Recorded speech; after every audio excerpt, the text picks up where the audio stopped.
The story unfolds on a rainy night inside a building where three men are gathered. Outside, guards stand watch. Inside, two men sit engaged in an important conversation, while the third, a servant, stands by. One of the seated men, Jean Libong, the Grandmaster of the Treasure Merchant Alliance, is recounting his bitter encounter with someone he calls a wicked demon. This man not only seized all his assets but also cruelly cut off his fingers. Libong warns the other man, known as the Phantom, who is widely regarded as the best assassin in Jianghu, not to underestimate this demon, as he is formidable enough to warrant hiring Phantom for revenge. Phantom, ever the professional, inquires whether Libong has any identifying details about this wicked demon, perhaps a portrait or a sketch. Libong hesitates momentarily before revealing that the only striking characteristic is the demon's handsomeness. He continues, recounting how he first encountered the demon by chance at a drinking party. The demon's charm, kindness, and wit were far from ordinary, especially for someone only 20 years old. His vast knowledge and travels across the Central Plains made him an intriguing figure. For 2 months, Libong spent time with this man, but it was only once, during a drunken display of martial arts, that Libong realized the man's true nature. The servant then opens a locker, revealing to Phantom a mark left behind by the so-called wicked demon after his demonstration. The mark, to Phantom's shock, was the unmistakable trace of the Thunderbolt Sword, a secret martial technique of Nang Lisang, one of the 10 greatest martial masters of Jianghu. Phantom is astonished, having only heard rumors about the Thunderbolt Sword.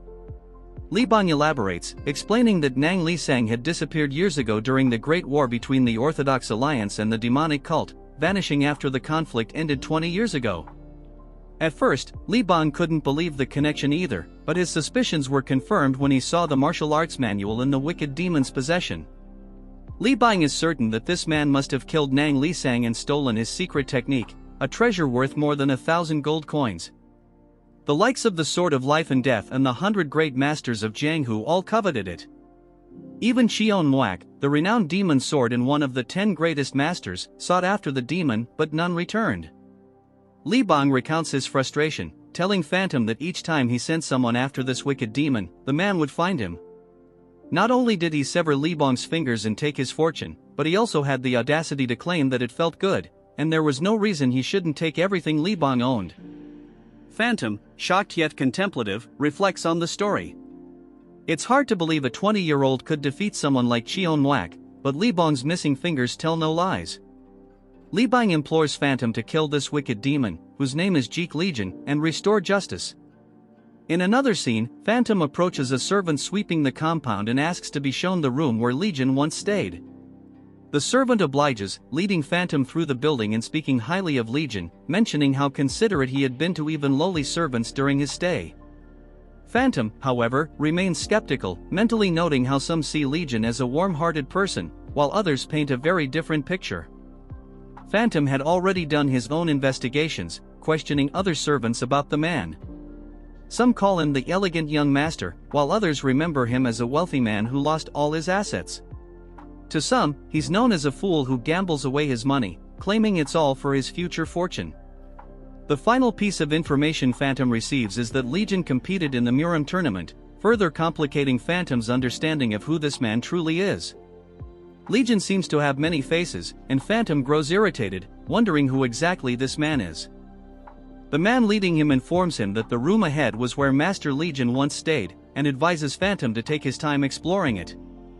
Phantom opens the door and steps inside, scanning the room for anything out of the ordinary. The only peculiar thing he finds is a map on the wall with a point circled and labeled with the words Conquer Hub. This clue excites Phantom, as he finally feels like he's uncovered Legion's next destination, Hub, where 2 Muram tournaments are scheduled to be held this year. He hears a voice behind him. Startled, Phantom spins around but is knocked out cold before he can react. When he regains consciousness, he finds himself pinned to the wall, with 3 individuals seated in front of him, casually drinking tea. One of them asks the others why Legion went to Hub, to which the other man replies, "How would I know what's going on in that dark head of his?"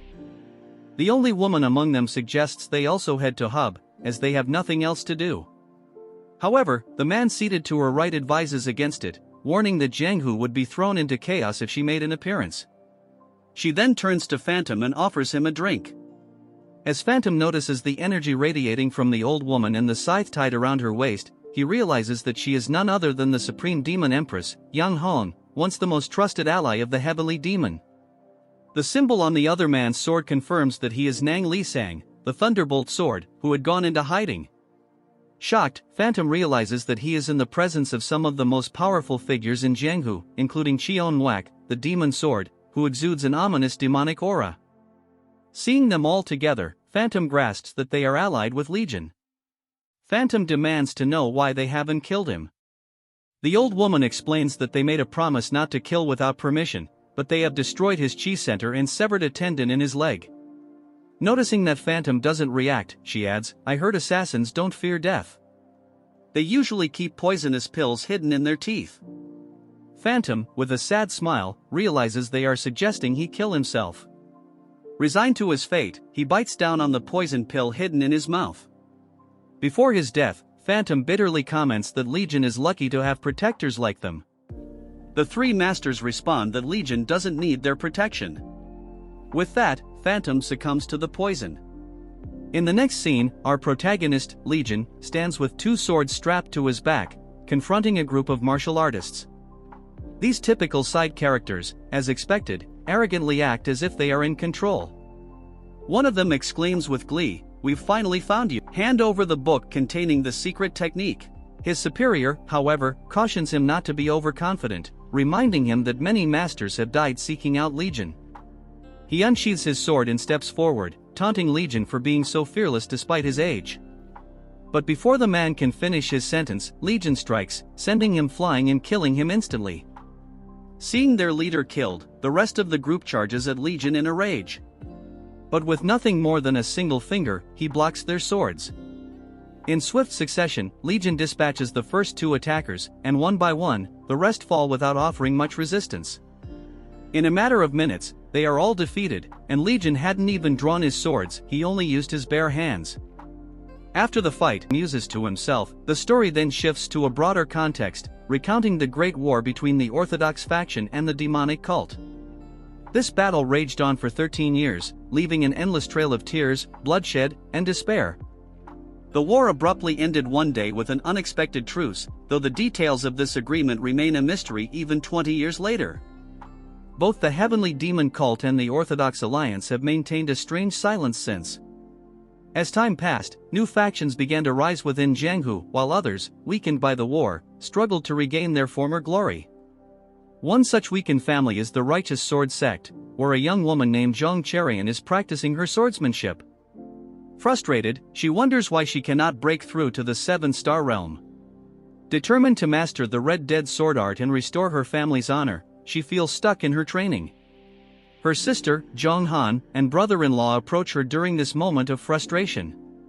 Zhang Han, the eldest daughter of the Righteous Sword sect leader, brings surprising news: a swordsman from the Junin clan, named Zhang, has arrived and wishes to compete with Cherian in the Dragon and Phoenix tournament. Shocked, Cherian knows that this tournament is one of the two most prestigious martial arts competitions in the Central Plains. While the Heavenly Dragon tournament is a battle for honor and life, the Dragon and Phoenix tournament is a contest for young martial artists competing in pairs. Cherian, however, is not pleased. The idea of pairing up with someone, especially the perverted bastard Yunyin, is unacceptable to her. She refuses angrily, lashing out at her sister. Zhang Han, remaining calm, advises her younger sister to listen before making up her mind. The conversation continued as Zhang Han sighed, telling her younger sister, "You've always said you'd bring honor to our clan's name. If you get selected for the Dragon and Phoenix tournament, you'll gain great prestige." But before she could finish, Cherian cut her off angrily, storming away. Meanwhile, elsewhere in a bustling marketplace, merchants were busy selling their goods. Some men stood under an umbrella, talking excitedly about the latest news that the Grandmaster had lost yet another finger. They were overjoyed, feeling as though someone had exacted justice on their behalf. As they gossiped, Cherian walked past them, looking weary. She muttered to herself, "What if the Junin clan holds a grudge and retaliates against our family? Do they think they can do whatever they want just because they're a powerful clan?" Her thoughts grew darker as she observed the people of Jianghu, who constantly schemed, deceived, and hurt one another. Trickery seemed to be running rampant, and Cherian began to question the ideals she had once cherished. Is this really the Jiang who I dreamed of, she wondered, standing still in contemplation. Suddenly, she heard someone behind her. Legion appeared, seemingly out of nowhere. He had overheard her thoughts and chimed in with his own, saying, I've had similar thoughts. After all, the Heavenly Demon's 9 Calamities demon technique, also known as the Invisible Demon Art, can't be defeated in a one-on-one battle. The idea that the Great War between the Orthodox Alliance and the demonic cult ended in such a simple manner is hard to believe. Cherian turned around, surprised by the strange man who seemed to know so much. She thought to herself, who is this guy? Legion, calm and collected, suggested, I'm thirsty. Let's grab a drink, why don't you show me the way since this is my first time in Wuhan? Firmly, she told him, if you're a martial artist, you shouldn't act like a worthless bum. I've got other matters to attend to, so I'll be leaving now. But just as she turned to go, Legion asked her a pointed question, do you really think this current Jianghu has any real value? His question caught her off guard. She paused and turned back to him. What do you mean by that? She asked. Legion explained, ideals and chivalry have long been abandoned. What's left is this Jianghu, which is nothing but a pathetic facade. Cherian found his words insulting to Jianghu, but instead of getting angry, she stayed composed. If Jianghu is so bad, why are you still living in it? She challenged him before walking away, muttering to herself, this Jianghu isn't as bad as he claims. Her words left an impression on Legion, and as the two parted ways, he couldn't help but think about her. A few hours later, inside the Hang Inn, the place was bustling with customers. One man was excitedly telling his friends about how extraordinary the upcoming Dragon and Phoenix tournament would be. He confidently claimed that the top candidate this year would undoubtedly be Swordsman Yang from the Khan family. His companions disagreed, arguing that Swordsman Yang from the NX sect shouldn't be underestimated either. While they were debating, Cherian entered the inn, wondering if the crowd had gathered because of the tournament. As she stood there looking a bit lost, one of the inn's attendants approached her. Aren't you young Lady Zhong from the Righteous Sword sect? He asked. What brings you here alone? I just wanted a light drink, she replied, trying not to draw attention to herself. The attendant, looking slightly disappointed, informed her, the only available seats are in the special room. But since you're Wuhan's best, I'll give you a bit of a discount.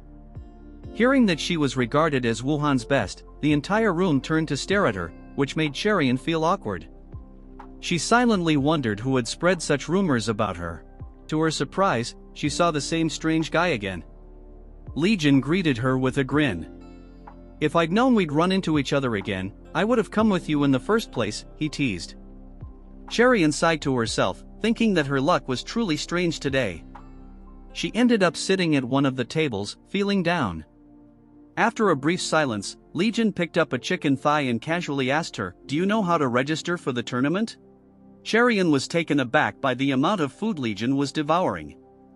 Are you really thinking about entering the tournament? She asked, incredulous. He then added with a smirk, I've been traveling for 10 years, and everywhere I go, girls chase after me. Cherian was stunned by his words, thinking to herself that this guy was completely different from how he had been earlier. Was he always this kind of flirt, or had she misjudged him entirely? As Legion bit into a chicken thigh, he said, even though I've seen countless beautiful women in Jianghu, I've realized that the most beautiful woman is my mother. Cherian raised an eyebrow and asked, are you really sure it's your mother? Legion's eyes narrowed into a dangerous glare. Are you disrespecting my mother just because she's old? He demanded. Startled, Cherian panicked, waving her hands. Legion calmly picked up a shrimp from his plate and said, anyway, I've been feeling nervous about a big event coming up. As they continued their conversation, a man entered the room, his voice interrupting them. I thought I heard a familiar voice, he said. Aren't you young Lady Zhong from the Righteous Sword sect? It's been a while. The man's name was Zhang Injial, successor of the Jiangshan clan. He had entered with his younger sister, Zhang Ina, and was clearly intending to drink in the room. He fixed his gaze on Cherian and asked, how have you been all this time? Cherian, feeling uncomfortable, thought to herself, Injial's habit of scanning me up and down is as strong as ever. She wanted to hit him, but restrained herself. Seeing that she didn't reply, Ingeol turned his attention to Legion, who was sitting calmly at the table. After a few seconds, Ingeol pulled a gold coin from his pocket and tossed it onto Legion's plate. "This should cover the bill. If you're done eating, please leave." Legion gave Ingeol a piercing glare but remained calm. "I don't think this is enough. There's more food coming." Ingeol, taken aback, sneered. "You bastard, get lost while I'm still being nice." He laughed as he noticed Legion's weapon. "Are you acting cocky because you're a Jianghu fighter?" Curious about Legion's sword, Ingeol reached out to lift it, but stopped midway, realizing it was impossibly heavy. Shocked, he tried again, using his internal energy to raise it a few inches off the ground, but that was all he could manage. He let out a weak laugh, trying to cover up his embarrassment. "You must use this blade to train your muscles," he said, hoping to save face. The others quickly agreed, not believing that the sword could be that heavy. But to their surprise, Legion effortlessly picked up the sword, placed it on his shoulder, and said, "It's not for training." Ingeol, growing agitated, snapped, "Stop lying. It's obviously a training tool." They bickered for a moment until Ingeol, furious, unleashed his energy.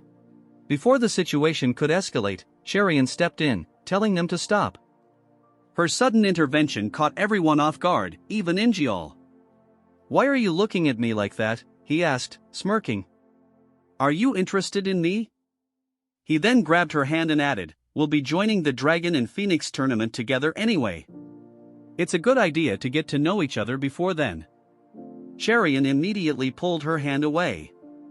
"I'm sorry, but I've decided to participate with someone else." Ingeol was shocked by her rejection. "Why won't you participate with me?" he asked. Cherian replied firmly, "Because using your family's influence to force things onto me is a petty and shameful act." Ingeol, unprepared for such a bold response, calmed himself and asked, "Who are you participating with, then?" Before Cherian could answer, Legion casually said, "She's with me. We'll be participating together." Ingeol was visibly confused. His sister, Jiang Ina, stepped forward and asked Legion, "Do you even know who you're talking to?" Legion, unconcerned, replied, "No, do you know who I am?" Ina smirked. "Of course not." Legion leaned back, his eyes steady. When people face the unknown, they react in one of two ways: either they dismiss it, or they fear it. You're doing both. You're dismissing me because you don't know me, while hoping I'm afraid of Ingeol. Ina smiled, clearly intrigued. "I'm not sure," she replied coyly. Ingeol, enraged, growled, "You've got some nerve." Legion shrugged. "Of course I have nerve.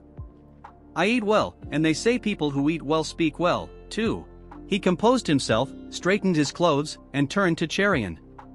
"We'll meet again at the Dragon and Phoenix tournament," he said before storming out of the room. As he left, Ina paused, giving Legion a lingering smile. "I'll see you again," she said softly. Once the room fell silent, Cherian thought to herself, "I'm in big trouble now." Considering Ingeol's temper, our protagonist is in danger too. Legion, completely unfazed, told her, "Well, I guess it's decided. We'll participate in the tournament together." Cherian, confused, asked, "Weren't you planning on entering anyway?" Legion nodded. "Yeah, but I'll have to revise my plan." Cherian's eyes widened. "Don't tell me you were talking about the Heavenly Dragon tournament when you said you wanted to participate." Legion confirmed with a casual yes. Stunned, Cherian asked, "Why didn't you fight back when you were insulted earlier, especially with your incredible martial skills?" Legion looked at her seriously and replied, "I don't beat up kids." Cherian was speechless, thinking he was making excuses.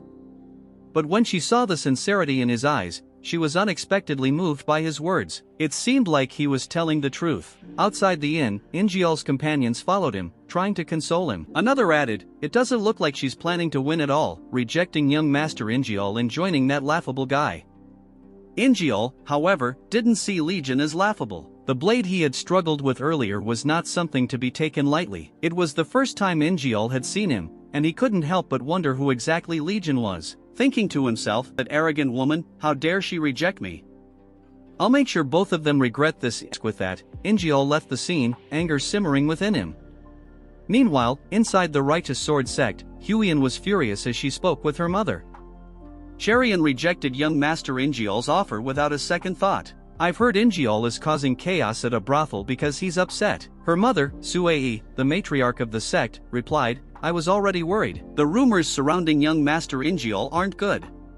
As they argued, Zhang Lichu, the leader of the righteous sword sect, reflected silently, my wife and daughters are suffering because of my failures. If only I had mastered the Crimson Death Sword art, our sect would have been powerful enough to avoid this. Huiyan turned back to her mother. If Cherian really did reject Ingeol, then we have a serious problem. Cherian entered the room. There's no need to look for me, she said. It's true. Her parents, relieved to see her safe, had no idea who was standing behind her. Cherian introduced Legion, shyly announcing, this is the one I'll be participating with in the Dragon and Phoenix tournament. Everyone was stunned by her words. Legion stepped forward politely and introduced himself. My name is Legion. After his introduction, he noticed a porcelain vase on display and asked, is that from the Fujian region? How much did you pay for it? The sect leader replied, it cost 150 nang. Legion shook his head, smiling. What a shame. If I had been there, I would have only paid 120 nang. The sect leader was still trying to wrap his mind around the fact that Cherian would be entering the tournament with this stranger. Even Huiyan couldn't believe it. Then, turning to Legion, she asked, which sect do you belong to? Legion casually placed the porcelain back on the table. I don't belong to any sect, he replied. My parents sell fruit near the human gate. The room fell silent in shock. His parents sell fruit, Huiyan thought, incredulous. The sect leader, trying to understand, looked at the weapons Legion carried. You're carrying both a sword and a blade. Have you mastered both arts? He asked, though inwardly he thought mastering both the sword and blade is something only a third-rate thug would do. He must be carrying them for appearances. Legion's response shattered his assumptions. Yes, I've mastered both.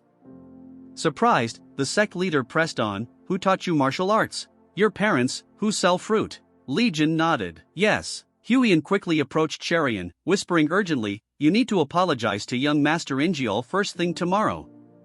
You can't seriously expect to fight alongside someone who learned martial arts from his parents, fruit sellers. Later that night, Cherian walked along a quiet path, her mind racing.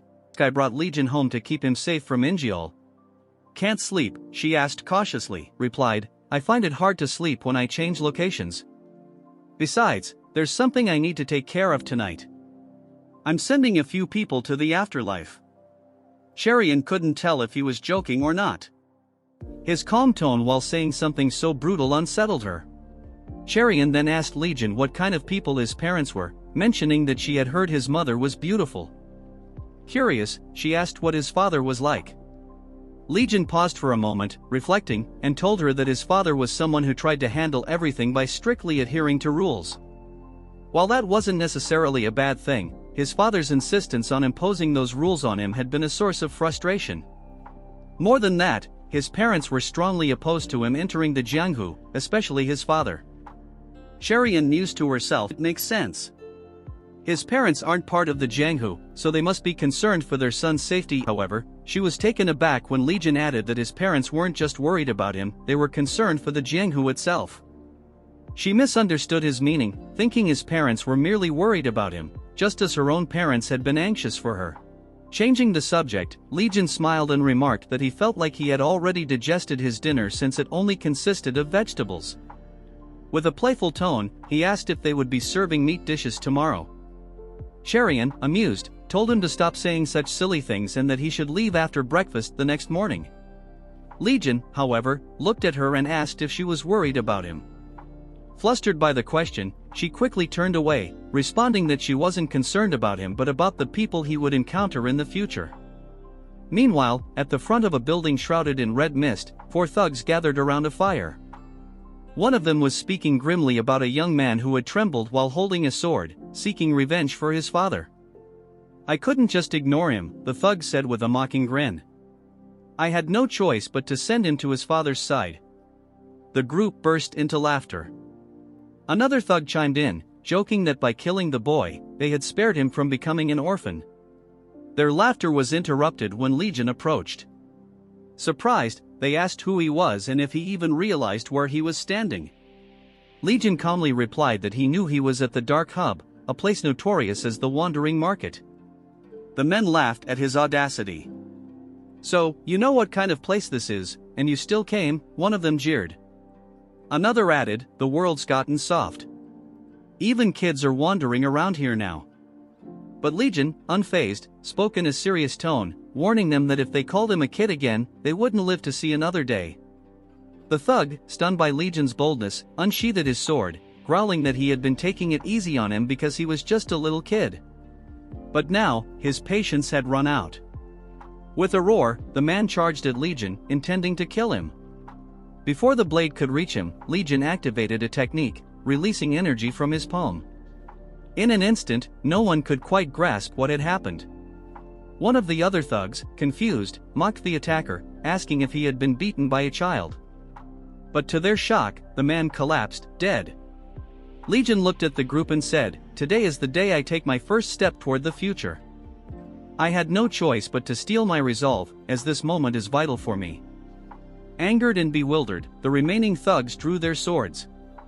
They couldn't comprehend what nonsense he was spouting. Gak, one of the men, charged forward, sneering, "If this day is so important to you, then I guess even those you'd normally spare have to die today." With one swift slash, Legion severed their limbs, cutting through legs, arms, and hands as easily as one would slice paper. The carnage continued.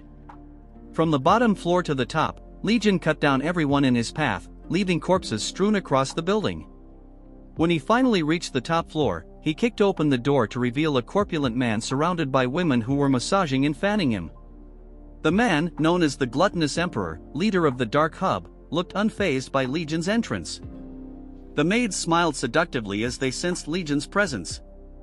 Legion noted the seductive atmosphere and commented, "Quite the ambience you've got here." The Gluttonous Emperor slammed his hand onto his chair, demanding to know if Legion was a guest and who he was there to purchase. With a smirk, the Emperor asked, "Who do you think you can afford in a place like this?" Legion, without hesitation, replied, "I'm here to buy the most expensive person in the room." The Gluttonous Emperor burst out laughing at the audacity of the statement. "How could a wet-behind-the-ears brat like you afford me?" he mocked. Playing along, he asked if Legion had enough money to cover the cost, then set a price of 500,000 yang. Without a second thought, Legion dropped 500,000 yang on the floor and asked, "Is the deal sealed?" The Emperor, who had assumed Legion was bluffing, was caught off guard by the amount of money he had brought. Noticing more in the bag, he asked if Legion could still afford to pay if he raised the price. Legion coolly responded, "I'd be disappointed if you did." Irritated, the Emperor's expression darkened. "What if I kill you and take your money instead?" he growled. Legion, unfazed, stared back and replied, "Then I'd be even more disappointed." The Emperor sent his maids forward, deciding he would indeed disappoint Legion by killing him. The women began releasing a seductive aura, their charm technique so powerful that no ordinary man could withstand it. The Gluttonous Emperor thought to himself that Legion had been doomed the moment he entered the room. The maid's technique, the illusory blissful dance, was an unparalleled art of sorcery that could paralyze a man's reason. However, just as they prepared to strike, Legion effortlessly blocked their attack with his hand. "A fine dance," he commented, "but not good enough to kill me." Taking a hairpin from one of the maids, he flicked it into a pillar, breaking the lamp above the Emperor's head. The Gluttonous Emperor, now visibly shocked, realized that Legion had seen through their soul manipulation sorcery in an instant. The maids, stunned, could hardly believe their eyes as their enchantment was broken. Legion turned to them and asked if any of them genuinely liked the Emperor. The silence was answer enough. Realizing they had been forced into service, Legion told them to leave and assured them not to worry about the consequences. The women hesitated, fearful of leaving in front of their master, but Legion urged them to muster their courage and live freely afterward.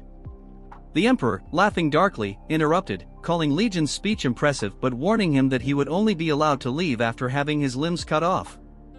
Even Legion was momentarily taken aback by the Emperor's cruelty. For the first time, his expression darkened with anger. Stepping forward, Legion warned, "If you really plan to have their limbs cut off, then I'll repay you by slicing you apart, piece by piece." The fatty was taken aback and stunned by Legion's deadly words. At that moment, the Gluttonous Emperor could feel Legion's unfathomable murderous intent, but to his surprise, he heard the maids thanking Legion. They expressed their gratitude, saying that just as he had told them, they would muster the courage to leave. They also promised never to forget his kindness, especially after he had given them a large sum of money. Legion, with a calm demeanor, told them not to worry and to live well, reminding them that they would need it for a fresh start. Meanwhile, the emperor stood frozen, speechless as he watched the women escape, unable to stop them. Furious, he thought to himself that he, the great gluttonous emperor, was reduced to this pitiful state by a sleazy brat's murderous aura. Seething with anger, he performed a technique that enlarged his body to 3 times its size, announcing that he would kill Legion with his special technique, the body protection art. Legion, undeterred, replied with confidence, "You'll need to endure quite a beating if you plan on growing even bigger." And with that, their battle began. The emperor lunged, but Legion swiftly dodged and immediately moved behind him. The emperor, seeing this, swung his hand with all his might, trying to strike Legion down.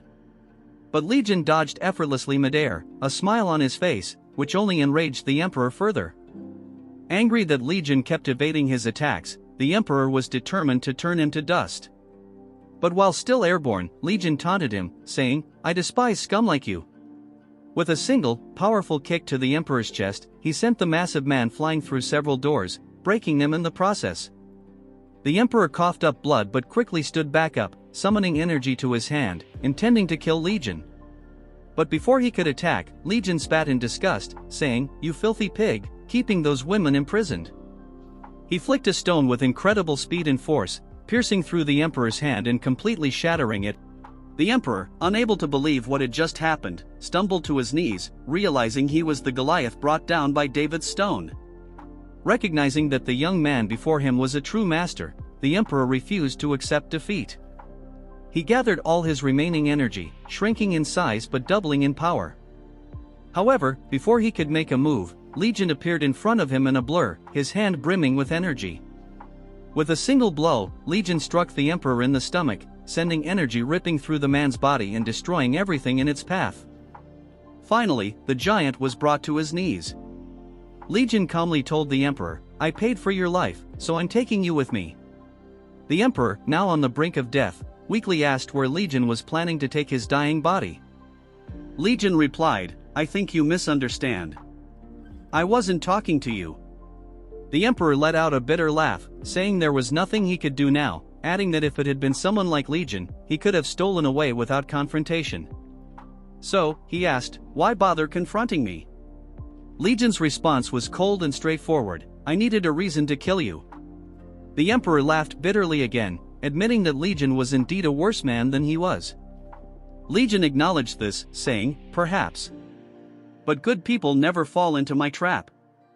And with that, the gluttonous emperor died. For a moment, there was silence. Then, Legion turned to the hunchbacked man standing nearby and said, "We finally meet, Manor Master Hua. Or should I call you by your real name, Mushao?" Realizing that Legion truly knew his identity, the hunchbacked man stopped pretending. The man, Mushao, was the former patriarch of Mount Tai's Phantom Manor. Legion remarked, "Who would have thought that a genius in formation arts and engineering would end up in a place like this? It took me quite a while to find you. I suppose it's difficult to recover from that incident." Mushao, taken aback, was rendered speechless by Legion's words. The so-called incident referred to the tragic event that haunted Mushao's past. Years ago, Mount Tai's Phantom Manor had been renowned for having the finest mechanical techniques. Mushao, hailing from a prestigious family and possessing extraordinary talent, had nothing to envy until his only daughter tampered with an unfinished device. The resulting catastrophe killed his entire family, including his daughter. Overcome with guilt, Mushao changed his appearance and went into hiding, blaming his own carelessness. With tears streaming down his face, Mushao told Legion that there was no way he could ever forget that tragedy. However, to his astonishment, Legion told him, "You've been a good man, suffering for 10 years. It's rare to find someone who willingly endures so much pain out of sorrow for their family." Mushao was deeply moved by Legion's words. He thought to himself that no one had ever spoken to him like this before, no one had ever risked their life to try and save him, a man they had just met. Finally, Mushao asked, "What are you planning to do with me after you've bought me?" Legion, filled with conviction, responded, "I'll use you to dominate the Jianghu." Mushao was speechless at first, then he laughed and knelt before Legion, accepting his new fate. He swore on his name to serve Legion as his master and devote the rest of his life to him. Legion smiled and asked, "Shall we get started?" Mu Xiao, still confused, had no idea what Legion meant. Then, with a wicked grin, Legion activated fire in both hands. At the same time, outside the building, someone landed gracefully on a tree branch under the moon, wondering if the young master was still in battle. Minutes later, Mu Xiao's body returned to its normal state. He was utterly shocked, as it was widely believed that a body altered by the Great Law could never revert to its original form. Overcome with surprise and gratitude, he sincerely thanked Legion. Legion, smiling kindly, told him not to offer such deep thanks yet. He reminded Mu Xiao that from this point forward, he would have to work hard, so he shouldn't be too thankful just yet. As they spoke, another man approached. With admiration in his eyes, he greeted them, saying, "You've finally done it, young master." This man was Mion, Legion's personal guard. Seeing him, Legion couldn't resist making a sarcastic remark. "Mion, you should really shave. You're starting to look older than you are," he teased, his words like arrows piercing Myong's heart, causing him to jokingly cough up blood. Legion introduced Myong to Mu Xiao, explaining that Myong was his trusted guard and would be responsible for guiding Mu Xiao through everything from this point forward. However, Legion then announced a sudden change of plans. He mentioned that their mission would now begin with the Zhongxiang clan. Shocked by this, Myong immediately asked Legion why he had changed his mind. "You once said the Zhongxiang clan wasn't worth the effort. What's changed? And why are you suddenly entering the Dragon and Phoenix tournament?" With a casual tone, Legion replied, "People's minds can change at any time." Mang wasn't convinced and countered, "That's exactly the kind of excuse a playboy would give." Legion was momentarily speechless but then grinned, accusing Mang of being jealous of his popularity. Mang quickly denied it, saying, "Just because you have a bunch of women chasing after you doesn't mean you're lucky in love. True fortune lies in marrying the right woman." Still smiling playfully, Legion teased, "You're clearly extremely jealous." Meanwhile, Mu Xiao stood nearby, utterly bewildered by the exchange between the two, having no clue what was going on. The scene shifts to morning at the Zhongxiang clan. Cherian and her father, Li Chu, had come to meet the young master, Injial. However, the guards at the gate informed them that both the union leader and the young master were currently away. Li Chu politely inquired when they might return, but the guard shrugged, saying they didn't know either. Quietly muttering to himself, Li Chu said, "We need to apologize before things get worse." He then asked the guards to pass along a message when the leaders returned, stating that they had come to pay a visit. As they were about to leave, a man stepped out. His name was Quan Hyeki, famously known as the Eight Flying Hands due to his martial arts prowess. With a broad grin, Hyeki greeted Li Chu, saying that he was on his way to the clan under invitation from the union leader but was pleasantly surprised to see someone he recognized. Li Chu returned the greeting politely, while inwardly thinking that the Zhongxiang clan leader was certainly selective with his invitations, surrounding himself with skilled individuals. Hyeki, still smiling, suggested that since they both had some free time, they should grab a drink. He even offered to cover the bill. Little did Li Chu know, Injial was watching them from inside with a sinister smile. Later, they arrived at the Spring Breeze Inn. Hyeki poured a drink into Li Chu's cup, urging him to try it. Proudly, Hyeki said, "This is bear bile wine, very rare and hard to obtain." Li Chu, wanting to remain polite, thanked him for the opportunity to taste such a precious drink. During their conversation, Hyeki casually mentioned, "By the way, it seems like the Zhongxiang clan leader is pretty upset." Li Chu quickly responded, asking Hyeki to put in a good word for them if he had the chance. Hyeki laughed and reassured him not to worry too much, downplaying the situation, "Kids get into fights all the time." Meanwhile, Cherian was lost in thought, recalling how she had prepared food for Legion the previous night. She had gone to deliver it, only to be told by a maid that Legion had left without a word. Annoyed, she grumbled to herself, "He was whining about wanting meat and food, but he just up and leaves. I bet he's gone by now."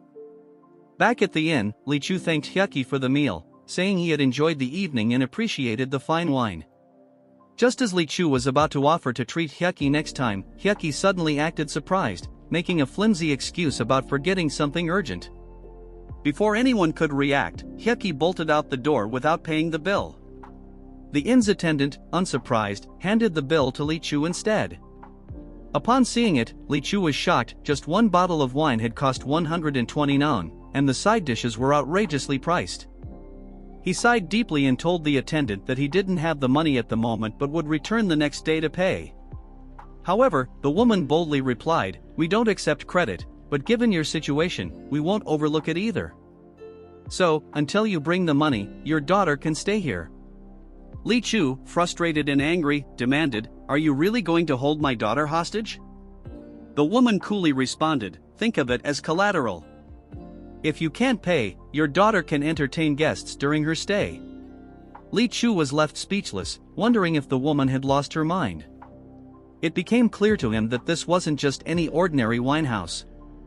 Moreover, he noticed the guards in the inn had an intimidating aura, stronger than he had realized, perhaps even stronger than him. At that moment, someone entered the inn. It was Legion, holding a bottle of wine. Surprised, Cherian asked, "What are you doing here?" Grinning, Legion replied, "Of course, I'm here to drink."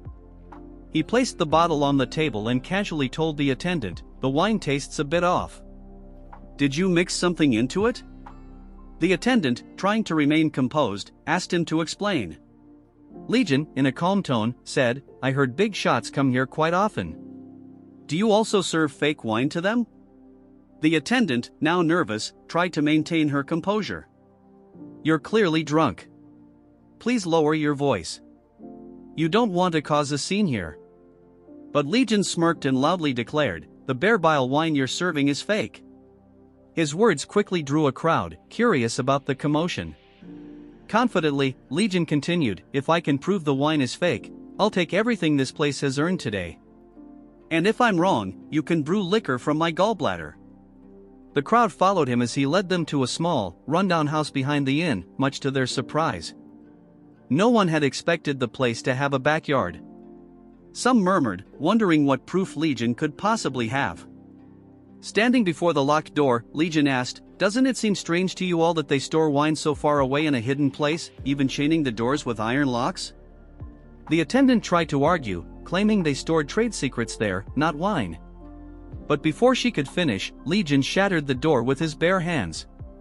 He pulled out a large jar of wine and set it on the ground for everyone to see. With a smug look, he announced, "This is the true identity of the precious wine you've been drinking." The attendant, panicking, muttered to herself, "I must stop him. I can't let the crowd see what's inside." Desperate, she decided there was no choice but to kill him. She pulled out a thin, sharp needle from her mouth and, without hesitation, fired it at Legion, hoping to end the situation before it escalated further. However, Legion had already sensed the attack. With quick reflexes, he raised the wine jar in front of him, using it as a shield. The needle struck the jar, shattering it into countless pieces. To everyone's shock and horror, as the wine spilled out, insects began to fall from it, small, strange-looking bugs writhing in the liquid. With a sly smile, Legion looked around at the crowd and mockingly asked, "So, does anyone want to try it?" Legion held up a small cup of wine and asked, "Does anyone want to try it?" However, the crowd, having already seen what was in the wine, grimaced in disgust. "I'm good," several responded, clearly repelled. Others cautiously peered into their own cups, horrified by what they saw. "How can I prove it if no one tries it?" Legion exclaimed, causing a small commotion.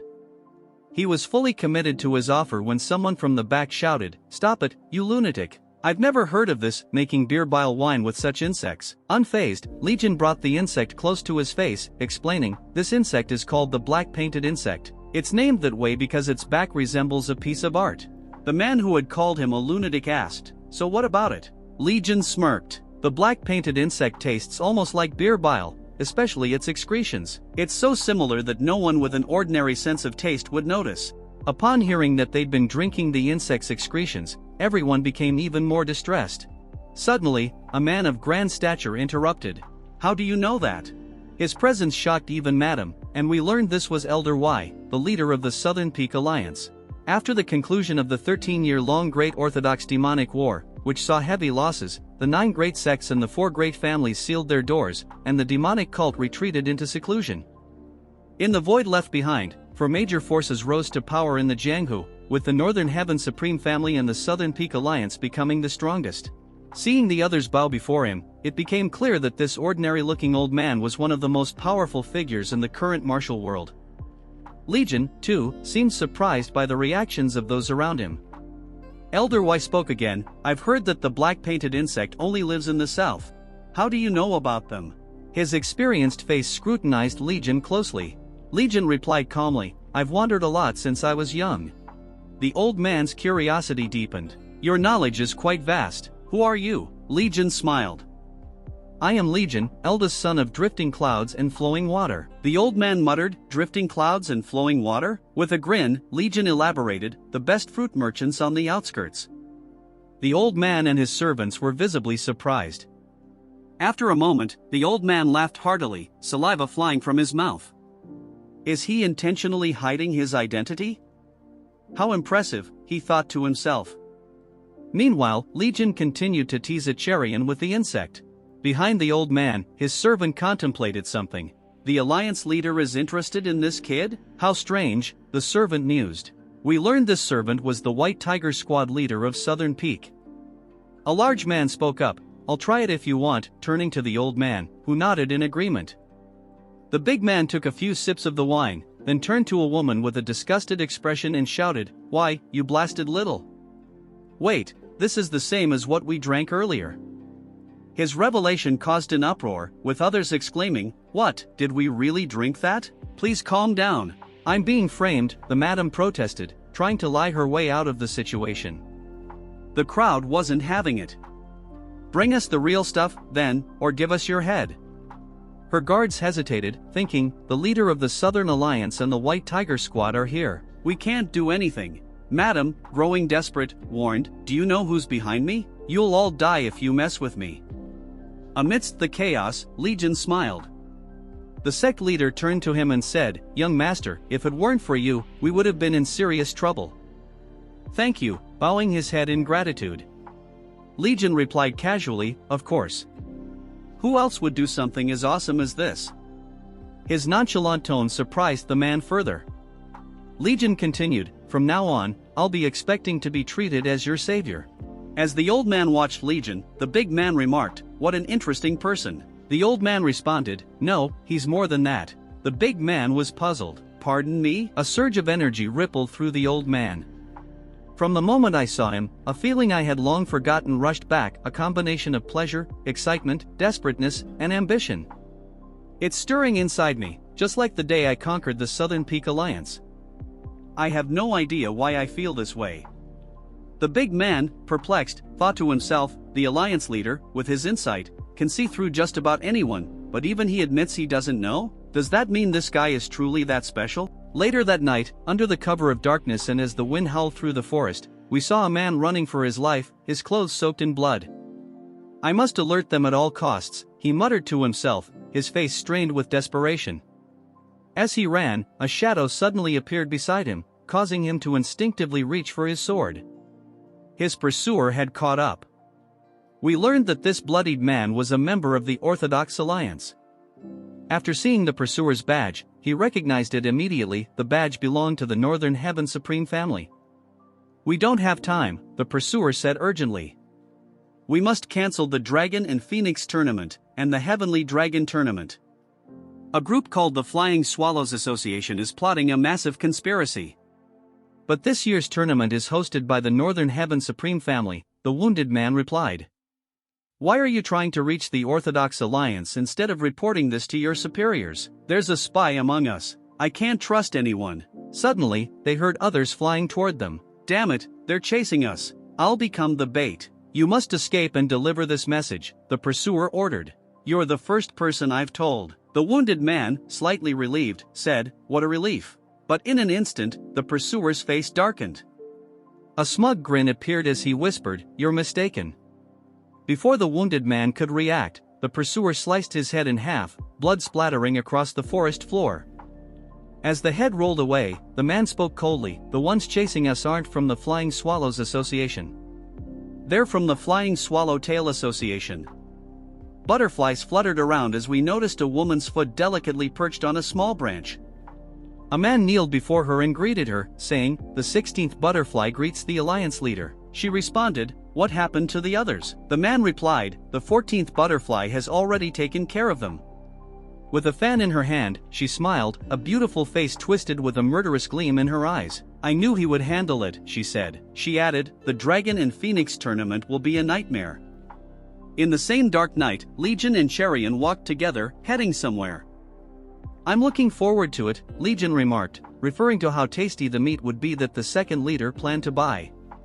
The leader had asked Legion if he liked meat, intending to buy the best to pay his respects.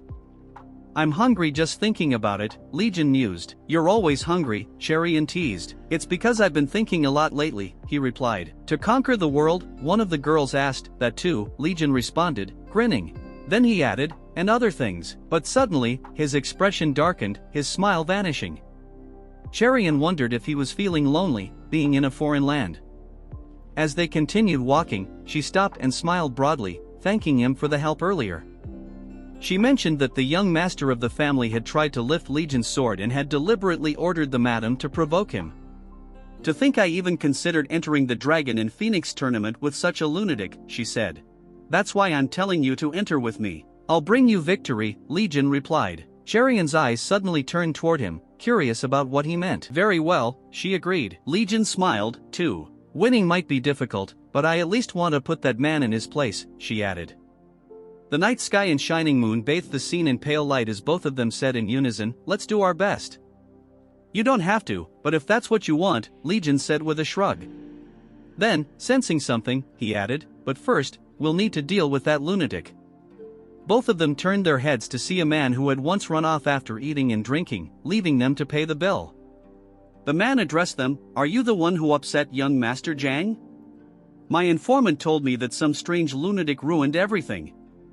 "He's talking about you, isn't he?" he sneered.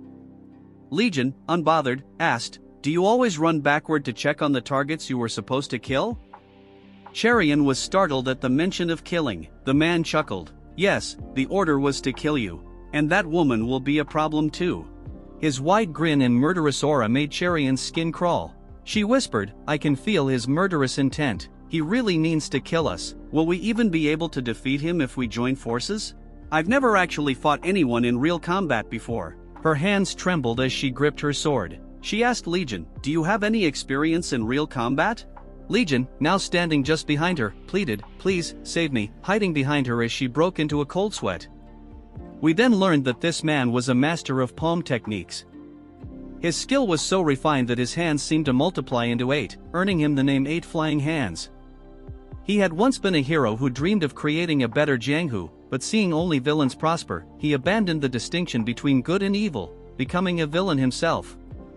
Now, he stood ominously before Legion and Cherian. Cherian's body trembled as she realized she would have to face him. The gap in their skills and experience was as vast as heaven and earth. Sensing her fear, Legion leaned near her ear and whispered, "For now, draw your sword." "Yes," she responded, unsheathing her blade. "I can't just stand here and let this happen." She aimed her sword toward the man. The scene zoomed out to show the three of them in a tense standoff. The man smirked, "You seem eager to die first." He activated his palm techniques and lunged at Cherian, aiming to finish the fight quickly. Both Legion and Cherian dodged his attack, but Cherian was astounded by his speed. "I need to use my movement technique," she thought, but her body lost balance, causing her to crash into the root of a tree. She fell hard against the bark, and the man unleashed another palm attack toward her. She ducked to her knees just as he obliterated the tree with his strike. Fear washed over Cherian as she thought, "This is completely different from what I've practiced." The man's ominous gaze lingered in her mind, and she thought, "I'm really going to die."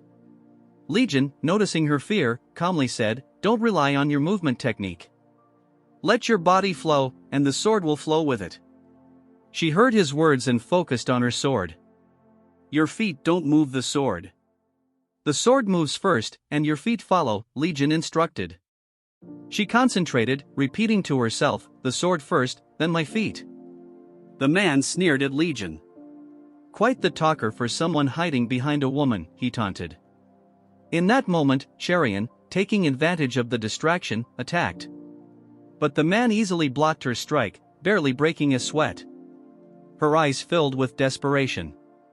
If I fail now, we'll both die, she thought, launching attack after attack, each one stronger than the last.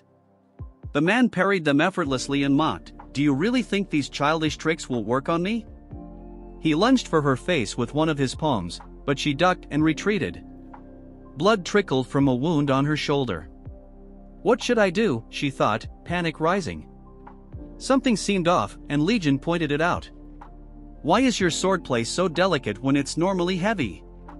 Cherian, confused, thought, the Crimson Death Sword art is known for its fluidity and variety. Is he saying that the way I've trained for over 10 years is wrong? Legion continued, you look like a turtle stuck on land when you should be moving like water. Cherian reflected on his words. I've been feeling like something's been off ever since I reached the 7-star level, as if I'm blocked by a wall. She wondered if Legion could be right about her sword technique. Could the Crimson Death Sword really be as fast as an arrow yet as slow as a turtle and as fluid as water? With determination, she thought, even so, I'll give it a try. Her feet moved gracefully, like trickles of water, as she flowed into a stance. She unleashed her sword, and with a single strike, a few strands of the man's hair were sliced cleanly in half. That's it, she thought, feeling a surge of confidence. The man, now agitated, gritted his teeth. Arrogant brat, he snarled, summoning more power into his palms and attacking with greater force. Cherian tried to block with her sword but was blown back, tumbling across the ground as her sword fell from her grip. Blood spurted from her mouth as she struggled to rise. The man loomed over her. I'll end this now, he declared ominously. We see the man's demonic eyes glowing, staring up at the sky, confused as Cherian suddenly vanishes. What the hell? Where did she go? He mutters, baffled. A voice speaks from behind him, that's it. He turns to find Legion in the air, holding Cherian like a master, bathed in moonlight, shining like a star. Legion reveals he's using a skill called Void. He says, it's the falling blossom step of the heavenly thunder steps. You probably don't know much about it, my father's martial arts, since they were rarely revealed. Your father's martial arts, the man trembles in disbelief, sinking to the ground. Legion sets Cherian gently near a tree and muses, my father and mother always said they fell in love at first sight. Honestly, I never believed in those kinds of things, but now I think I understand it a bit.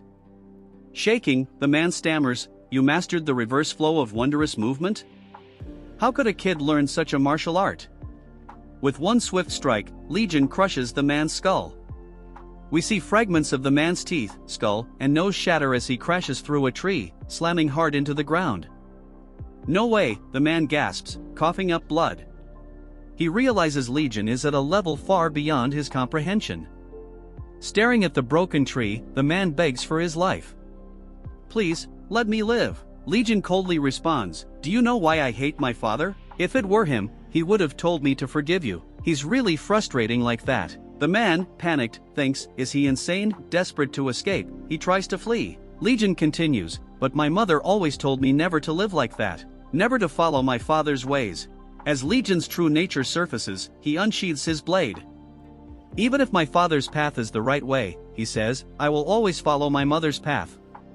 The cloth wrapping his sword begins to tear away bit by bit, revealing the blade. The man, still fleeing, hears a terrifying sound like a ghost wailing. Legion unleashes his blade for the first time. Flames engulf his hands, and we see the demon's skull engraved on the blade's guard. The blade ignites with a bright, agonizing red glow. This is the Northern Hell Blade. Legion's eyes glow blood red as he wields the sword, swinging it with force. A demon emerges from his strike, and multiple souls lash out from a single slash. The man's face is frozen in terror as these demons lunge at him. It's a bloodbath, a scene of pure carnage and evil. Legion stares coldly as the man, already injured, realizes he's been cut into hundreds of pieces before he even understands what hit him. The man is dead, sliced apart in an instant. Legion, with bloodshot eyes, gazes at the lifeless body and says, my father's path is just too boring to follow. He begins to hum a tune, on a windswept cliff I stand and sing, of paths to take and what they will bring. No one hears my song out here, but a flower on the rocks lends an ear. At that moment, Cherian, who had been knocked out, opens her eyes. Legion notices and asks, "Are you awake?" Surprised, she realizes that Legion is giving her a piggyback ride.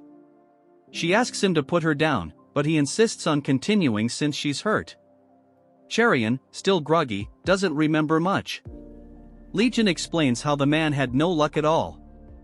"Who would have thought he'd be struck down by the sword you swung with your eyes closed? I just finished him off after he fell." Her face lights up in shock. "You stabbed him to death? Is he dead?" Legion, with a mischievous grin, tries to scare her. "Of course, is he immortal? How could he still be alive with his heart skewered into the ground?" Terror spreads across Cherian's face as she realizes that the man is dead, and she's partially responsible. Her trembling arms tighten around Legion's shoulders. He quietly reassures her, there's no need to make a fuss, he deserved to die. Besides, they say drawing a sword without the resolve to use it is an insult to the blade. Cherian remains hesitant. In her mind, Legion is still a mystery. He appears to be a carefree fool but occasionally reveals a much deeper, more dangerous side. As they continue walking, Legion grins and says, "This is just the beginning." The Dragon and Phoenix Tournament, the Heavenly Dragon Grand Tournament, conquering the world, he muses. Cherian, still on his back, glances over his shoulder, gazing at his face. Together, they walk toward a new path, their destinies intertwined. Meanwhile, on another part of the continent, two elderly figures and a middle-aged man engage in conversation. They hold harpoon-like tools, ominous auras radiating from their weapons. Although one tool looks ordinary, it emanates a powerful, yet opposite, energy, equal in intensity to the harpoons. Their sharp gazes focus on someone. "Did you buy it?" one of the old figures asks. The middle-aged man pulls out a wooden box containing 6 dumplings and hands it to them. One of the elderly women takes a bite of a dumpling, reflecting, "We will soon arrive at Wuhan." Sometimes, traveling slowly like this brings back memories of the old days. She shares a story with the middle-aged man, reminiscing about what a friend said to her 20 years ago. The old man, clearly uncomfortable, grumbles, "Are you bringing that up again?" He recalls the moment he drew his sword and lowered his voice dramatically. The memory of their battle plays out, showing both of them in action, looking fierce. The woman's face is shown ominously, adding a dramatic, almost traumatic, effect. After all, it's her memory. The old man grabs his hair in frustration. "That was so long ago. I was senseless back then, wasn't I?" The middle-aged man spits out his drink, and the trio bursts into hearty laughter. The middle-aged man then asks, "What did he mean by the young master?" We see her smile and say to the old man, "Oh, about that. I'm talking about Legion's father." Legion's father, if you didn't already catch on. The old man chuckles, "Ha, I can't believe Legion is already taking part in the Dragon Phoenix tournament. When did he grow up so fast?" "A lot of young kids are going to get hurt this time," he says, still laughing heartily. The middle-aged man adds, "Legion doesn't mess with kids unless they've done something to deserve a beating." The scene cuts to the man who had sent someone to kill Legion. His expression turns dark. He says, "That lunatic is still alive," referring to Legion. His servant confirms, "Indeed, sir. We've received word that he left the righteous sect with Cherian." The man's face contorts in disbelief. "What is that lunatic I hired even doing? He can't handle one single guy?" The servant praises the man, calling him a great warrior, before adding, "He hasn't returned since he left last night." Fear spreads across the man's face as he processes the news. His mind races. Where did the man disappear to? Could he be dead? Impossible, he thinks, then starts laughing out loud, shaking with disbelief. Legion couldn't have killed such a grand master. Could he? As he reflects, he recalls how Legion once saved his life. Whether it was luck or skill, he is determined to find out during the Dragon Phoenix tournament. The scene transitions to the day of the tournament. Firecrackers burst into the sky, filling the air with vibrant colors and loud sounds. Banners for the tournament and the family hosting the event line the streets. Guards are stationed at every corner. We see the grand arena, a massive pit where the tournament will take place. The participants, the dragons representing the male martial artists, and the phoenixes representing the female ones, begin to arrive. Spectators chatter excitedly about the various participants. A girl screams so loudly that it nearly bursts the eardrums of passers-by. She has spotted someone wearing a mesmerizing robe, the young master of the Northern Heaven Supreme family. His name is Hagi, and he's also the successor to his family. Accompanying him is the young lady from the renowned Sima clan. The crowd wonders aloud, have the four renowned great clans finally started to make their move? But just as the crowd's attention is focused on these figures, they notice yet another person, the young master of the Southern Peak Alliance, the one widely expected to win the Dragon Phoenix tournament. With him is the young miss, widely proclaimed to be the most beautiful woman in the land, the daughter of the Clean Water Mountain Manor. The crowd gushes about her beauty, rooting for the pair. Meanwhile, we see Legion casually raising his hand, as if thanking the crowd for their cheers. He speaks confidently, "Don't worry, I'll make sure to win." Though no one is actually cheering for him, he remains blissfully unaware, lost in his own thoughts. The crowd is astounded, wondering who this audacious man is. Someone shouts, "Who are you? Stop pretending to be someone important and get out of the way." Another person grumbles, "Who would have thought I'd envy his indifference?" Cherian comments, "They've decorated this place nicely. These Northern Heaven Supreme family brats must be making a lot of money, right?" She chuckles at Legion's light-hearted observations. She turns to him, softly saying his name. Legion glances over with a side-eye, and she flashes a beautiful smile, saying, "Let's do our best together." Legion smiles back, his face radiating adorableness, "Sure." As the 8 participating teams are called to comply with the referees, we hear someone say, "Don't touch anything, and just wait." As they head inside, Legion smirks, thinking, he's saying that as if he actually wants us to touch something. Cherian, confused, doesn't understand what Legion means. Inside the room, many people have gathered. The tension is palpable. "How many do you think will advance to the second gate?" someone asks. Cherian, still unsure, says, "What are we supposed to be doing here?" Legion simply looks around, and she repeats her question, "Are they going to ask us to go through the first gate?" Legion, lost in thought, is gazing at something. As the match begins and the signal is given, Cherian wonders what has caught his attention. Legion reads the sign and smirks, thinking to himself, "What do they mean by the tournament commencing the moment we enter?" He finally grasps the meaning and, with a smile, folds his hands behind his back. He guides Cherian toward a painting, asking, "Don't you feel something strange about this drawing?" "Something strange?" she asks, puzzled. We see the drawing he's talking about, a depiction of people locked in combat, wielding various weapons.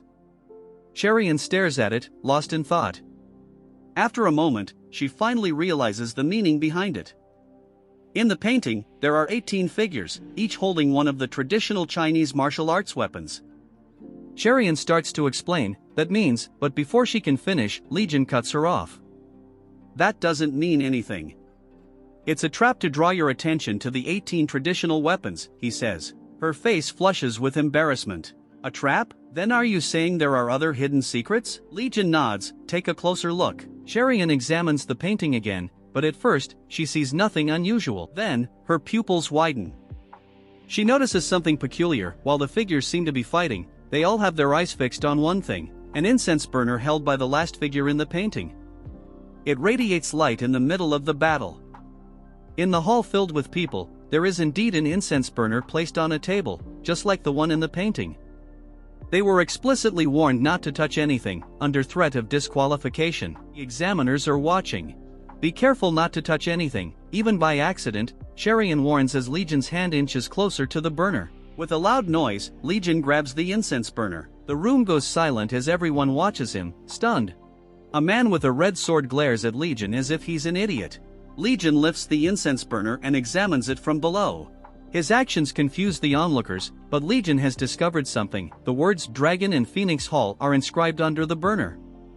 Pointing to the inscription, Legion draws Cherian's attention. She asks, "Dragon and Phoenix Hall? What does that mean?" Legion replies, "It said the match starts upon entry, right? The first stage has begun." A trembling man behind them mutters something, as both Legion and Cherian prepare to move forward. Suddenly, a voice shouts, interrupting Legion, "Wait!" A man holding a red blade, accompanied by a young girl, points at Legion and Cherian. "Did you not hear the rules? You're not supposed to touch anything." His voice is filled with self-righteousness as if he owns the place. "We can't tolerate such reckless behavior here," he shouts, directing his anger at Legion. Legion, who has little patience for this kind of person, glances at him. The man continues his rant, claiming that Legion's actions could harm everyone. He lectures Legion and Cherian on proper conduct. Growing more irritated, the man yells, "Put that down at once."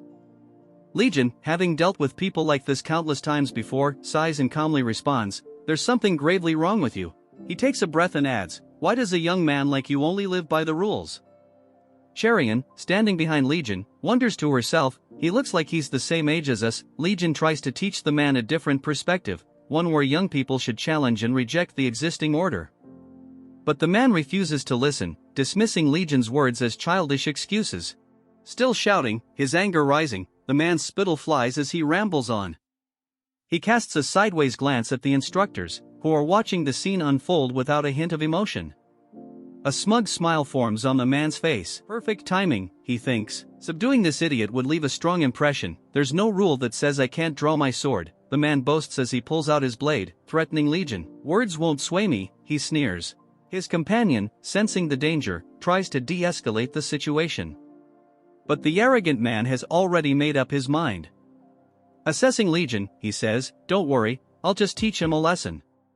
The man unsheathes his sword, but before he can make a move, a sudden force slams his sword back into its scabbard. It's Legion. Without giving the man any chance to react, Legion steps forward, calmly but powerfully. The man's eyes widen in terror.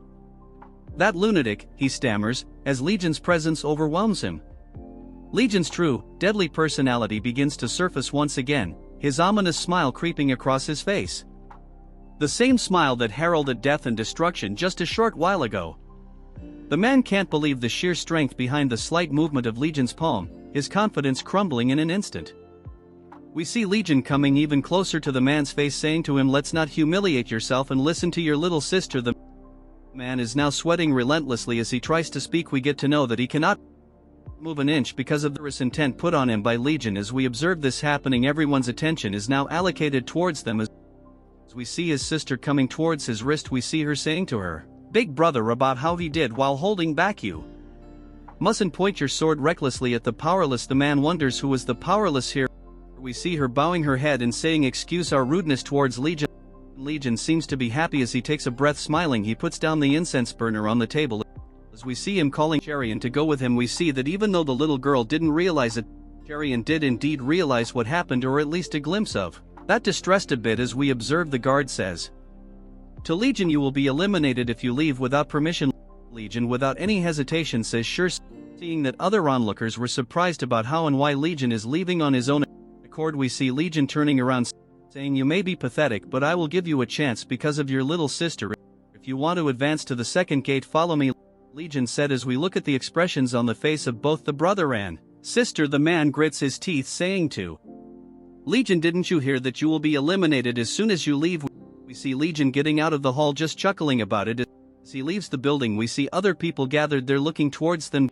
Because we see all that happens, Legion and Cherian have finally arrived at the Dragon and Phoenix Hall. We see Cherian, who had some doubts, now say the Dragon and Phoenix Hall really do exist. Legion pulls the door, seeing that was a real difficult problem. How many participants would be here? We see Cherian thinking that there would be only 2 of them, as the problem was almost impossible to solve. She thinks that they will win, but as soon as the door opened, her expectation was crushed. As we see hundreds of pairs inside the hall. Seeing so many people gathered, we see that she cannot fathom the situation. She just takes a look around as we see Cherian asking about how these many people solved that riddle. Legion, who is taking a look around everywhere, sees people from high nobility. We see other nobles and even the successor young master of the Southern Peak. We see him saying to Cherian about how would the precious and prestigious Orthodox faction be called as one for nothing. She realized something, her pupils dilate even by thinking about it. She asks Legion if he is telling her that there is corruption involved. Legion is pointing towards the people, saying they must have only given the information to the prestigious clan. I can tell just by the faces that idiot is. Legion is pointing towards the person, the young master who tried to kill both of them, calling him an idiot. We see Cherian thinking to herself, that lunatic, as we see he is with her sister, himself judging by how the wench is looking at me with eyes wide open. Does she know something? Emotions show on his face as he looks toward him with murderous intent. We see the man realize something, thinking to himself something is wrong, is something backing him up, but that doesn't seem to be the case. Did the man I hired take the money and run away? As we see him looking at her sister, she is in a love daze looking towards Legion. He turns around, looks like he doesn't call himself popular without any proof. we see the man getting angry towards his sister, thinking about what this woman is doing with the drum. Commence everyone's attention, including Legion, and other people in the room turns towards someone. We see a particular person arriving and everyone is wondering who this man in the robe is, him announcing that all the dragon and phoenix is gathered here, congratulating them on clearing through the first gate. We get to know that this is Bongson. He is an elder in the Northern Heaven Supreme family and also in charge of this tournament. As we see everyone's expressions looking towards him, all of them are ignited with fire about how all of them have passed.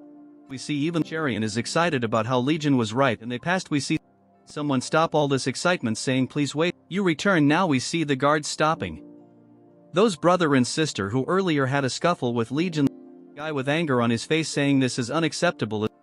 The examiner's attention is piqued, and we see the disdainful look he directs toward the man, saying, "Unacceptable." The man, with an angry expression, retorts, "When we entered, the host specifically instructed us not to touch anything, word for word. We merely followed those instructions." He points toward Legion, saying, "In fact, these people broke the rules and should be disqualified." Behind him, a few others gather, voicing their agreement, saying the test is unfair and unacceptable. The word unacceptable is foreign to the Dragon and Phoenix Pavilion, but as everyone listens, the examiner, who had remained quiet until now, finally explodes, shouting, "Stop your whining." The harsh words resonate, reaching everyone's ears. With a scornful look, he continues, "Do you think the affairs of the Jianghu are a joke? You never know what might happen in Jianghu. You must always stay vigilant, always on guard. You were careless. You were told clearly that the match would begin the moment you stepped inside. If an assassin killed you, to whom would you complain? Would you cry out to the ruler of hell, Yama?" Legion's attention, momentarily diverted, shifts back to Charian, who asks him, "How did you know the incense burner was the clue?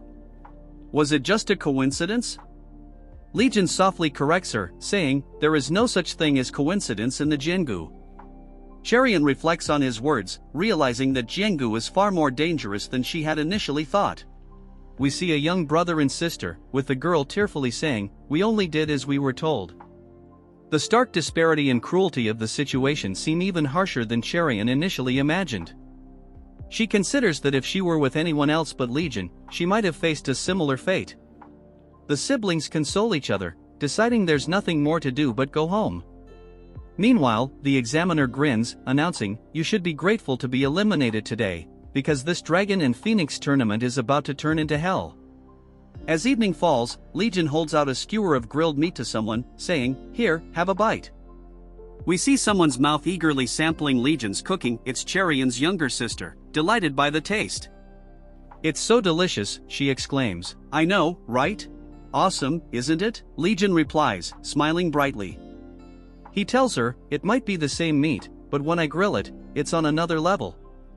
This girl, the third daughter of the clan leader and Charian's youngest sister, listens as Legion shares a bit about his family, mentioning how his mother is flawless in every way, except for her cooking.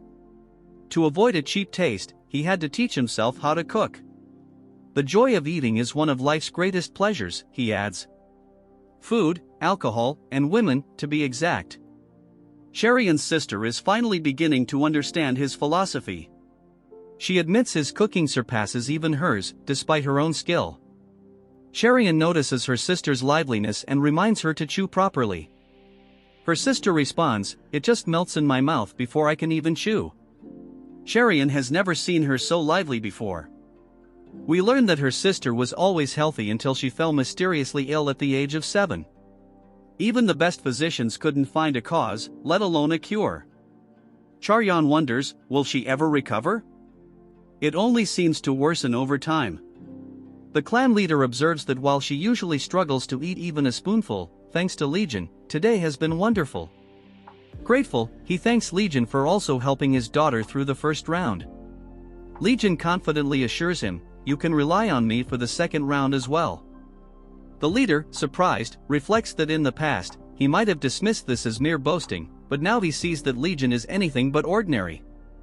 Who on earth are you, he wonders, as everyone else contemplates the same question. The evening deepens into night, and we see Legion walking over a flower-strewn field, seemingly both lost and focused.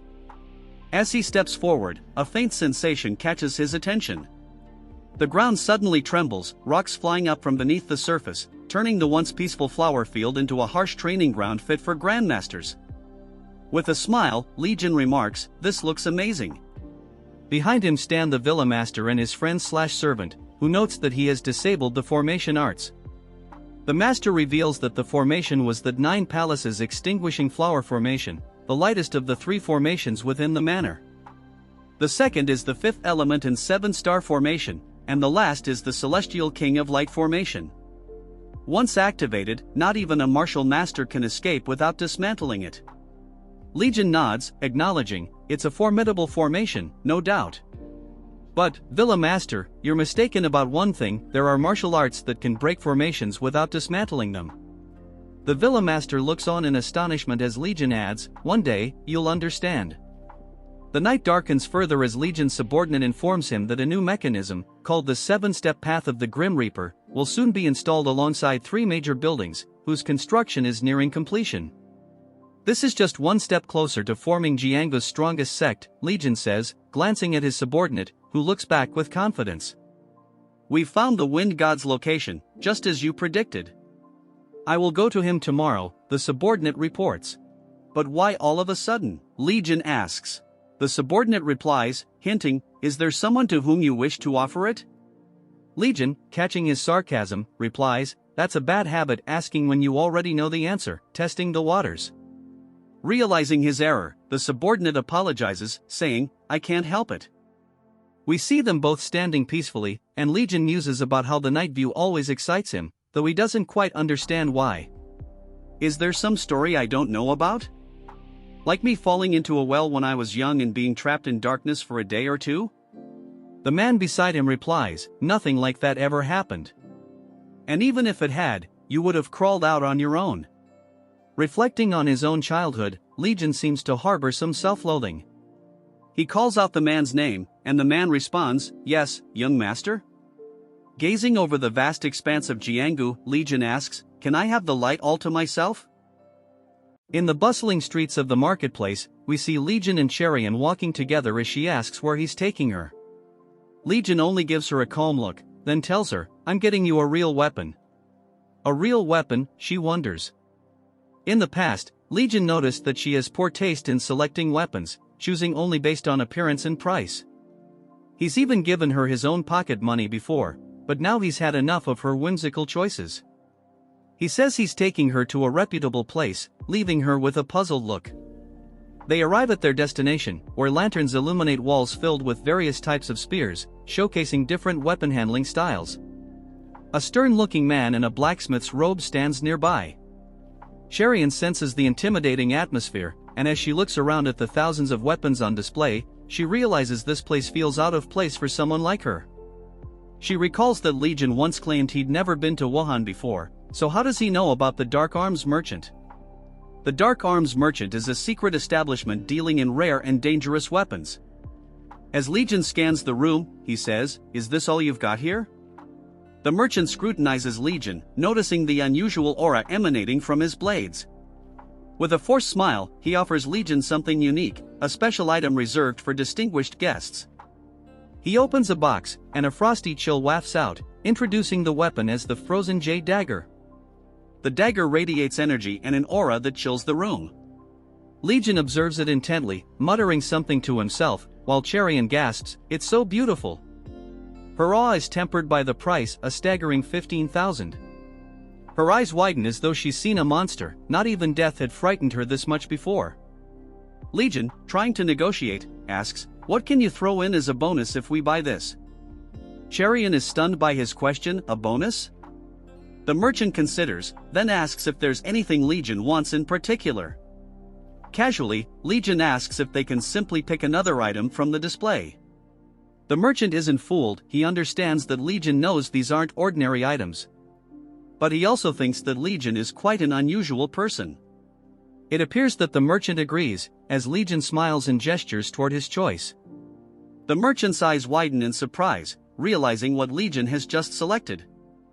Legion gazes somewhere unexpected, catching Cherian off guard. She wasn't anticipating this, and her surprise is clear on her face. Observing Legion's choice, the merchant lets out a laugh, then looks at Legion seriously and asks his name. Legion introduces himself as Legion. Although it's the first time the man has heard this name, he wonders if a young person like Legion could actually recognize such a unique item, hinting at an extraordinary background or perhaps unusual abilities. Could it be that those blades are? The merchant's thoughts trail off as he begins to grasp the caliber of Legion's weapons. A grin spreads across his face, and he thinks, looks like the true master of that weapon has finally arrived. The merchant then asks if he will see Legion again, to which Legion replies with a darkened look, since you were generous enough to add a bonus. Both men exchange grins, laughing as equals, though Cherian can't quite understand the moment. Later, Legion is seen washing something, while Cherian sees, outraged that he spent 15,000 on a dagger and then even asked for a gold glove as a bonus. She clutches her head, pulling at her hair as she mutters that Legion is either foolish or simply a madman, or both. With exasperated humor, she finally settles on calling him a crazy fool. Curious and concerned, she asks, "Where did you even get that much money? You didn't do something shady, did you?" and pokes him playfully. "Are you secretly the son of a rich family?" Legion, finally fed up, asks for her hand. She tries to refuse, saying she doesn't need a glove, but he explains that wearing it might help her improve in martial arts, especially since she's stuck at the 7-star level. Bewildered, she wonders how he knows her rank. Legion simply replies, "Is there anything about you I don't know?" Still skeptical, she asks if it will actually help, or if he's just teasing her. Legion reassures her, taking her hands in his own and advising, even the smallest object holds its own unique energy. Respect it and sense its presence. Mesmerized by Legion's words, she lets him place the glove on her hand. Suddenly, she notices the glove turning transparent and radiating a mysterious energy, strong enough to create gusts of wind. As the intensity grows, she asks, amazed, "What is this energy?" The glove begins absorbing the power surrounding it, casting a bright yellow glow that intensifies, enveloping her in a swirling wind. She is overwhelmed, realizing the gloves are far from ordinary. Legion, pleased, observes that the gloves have accepted her and remarks that she has talent after all. Cherian wonders aloud about the meaning of acceptance, glancing at her hand where the word wind is now inscribed. Breaking the silence, Legion explains that she should greet the wind god, noting that he possesses the second glove. He tells her that when they're near each other, the gloves will resonate. Though her internal energy is still weak, preventing the full effect, Legion assures her that the materials used to make the gloves are no ordinary ones.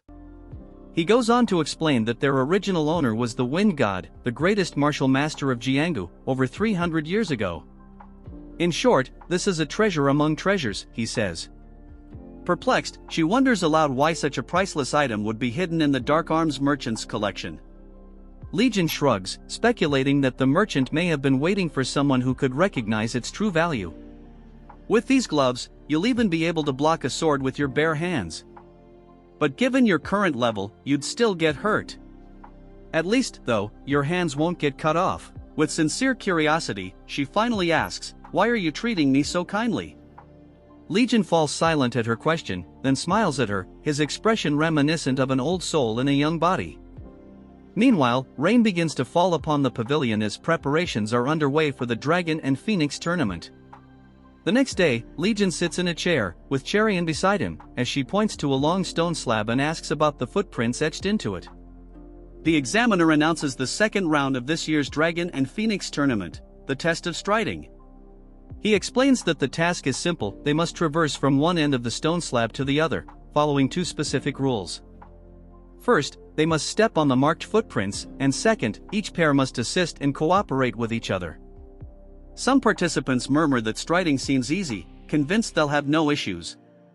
The young master of the southern peak loudly claims that anyone with martial arts training could do it, even calling it child's play. The examiner scoffs inwardly, thinking that this loudmouth, who is the Southern Peak Alliance's successor, is as pitiful as they come. Starting at this gate, there are no special privileges, he reflects. The examiners have no allegiance to any clan or sect, and they're not involved in the evaluations. Legion mutters, "This won't be easy." Cherian looks at him, surprised, as he explains that everyone has their own unique habits when it comes to martial arts, especially with something as intricate as striding. If you focus too much on each step, he says, your natural rhythm will be disrupted. And the challenge is even greater because it requires cooperation between two people. One participant wonders if everyone but the pairs will leave before the test begins, but the examiner clarifies that it will be conducted in front of everyone. The group realizes that going later might be advantageous, giving them a chance to observe and learn from the early participants' mistakes. Cherian hints at the value of observing others, even hoping to learn from any errors made by those who go first. Just then, someone accepts the challenge, and Cherian's pupils dilate as she looks in awe at the young master of the Northern Heaven Supreme family. As he steps forward, ready to begin, Legion watches with a grin, murmuring, "What a bold move, there's always value in going first." As the rain cloaked the pavilion, the scene transitioned to reveal the phoenix and the dragon, or rather, the successor of the Northern Heaven Supreme family, preparing for the second round. Spectators murmured in wonder, questioning the young challenger's confidence as the first to step forward. Yet, it seemed understandable, given his reputation. The young master, evidently well regarded, attracted all eyes. Legion and Cherian observed him intently, each contemplating the striding art he might employ. Legion appeared satisfied with the decision to advance quickly, casting a pleased glance toward the young man. Smiling, he asked his companion's thoughts, while Cherian prepared herself, planting her feet firmly on the engraved pavement. Their poised figures radiated energy, capturing the attention of all present. The crowd marveled at the display, every woman seemed entranced by the young master, and every man looked on in astonishment, some murmuring about his elegance.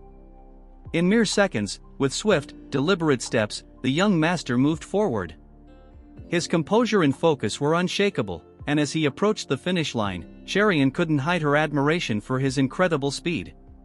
Legion, however, appeared slightly disappointed. Even the elderly murmured about his flawless technique, commending his swiftness and precision as befitting a successor of the Northern Heaven Supreme family. Meanwhile, the woman accompanying him struggled to keep pace but pressed on anxiously. The young master, seemingly unfazed, reached the finish with grace, landing lightly with both arms folded behind his back, as if it were mere child's play.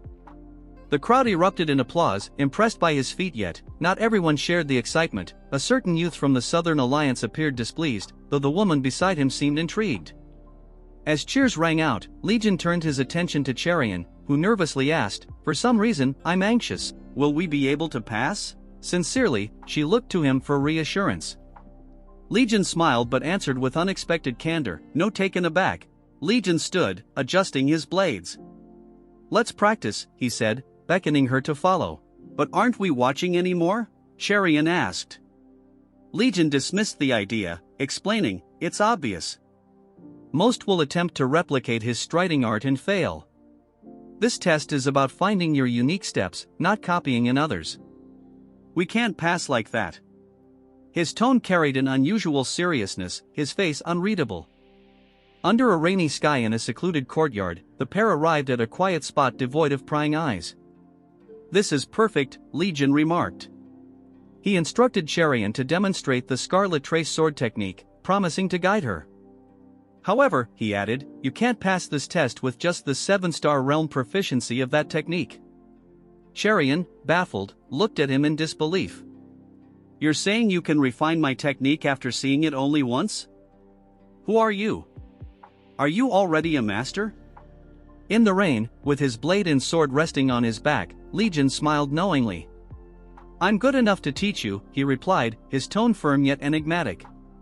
Cherian stood speechless, her thoughts swirling. After a pause, she drew her sword and said, "I don't know what you mean, but I'll give it a try." Raindrops glistened on her blade as she gracefully assumed her stances, showcasing her elegant art. Legion mirrored her movements, closely observing and matching her flow with precision as she wielded her sword with skill and determination. Legion observed Cherian closely as she executed her martial arts. His gaze lingered thoughtfully on her final stance before his expression softened with approval. "Wait," he said suddenly, startling Cherian. She paused, curious about his insight.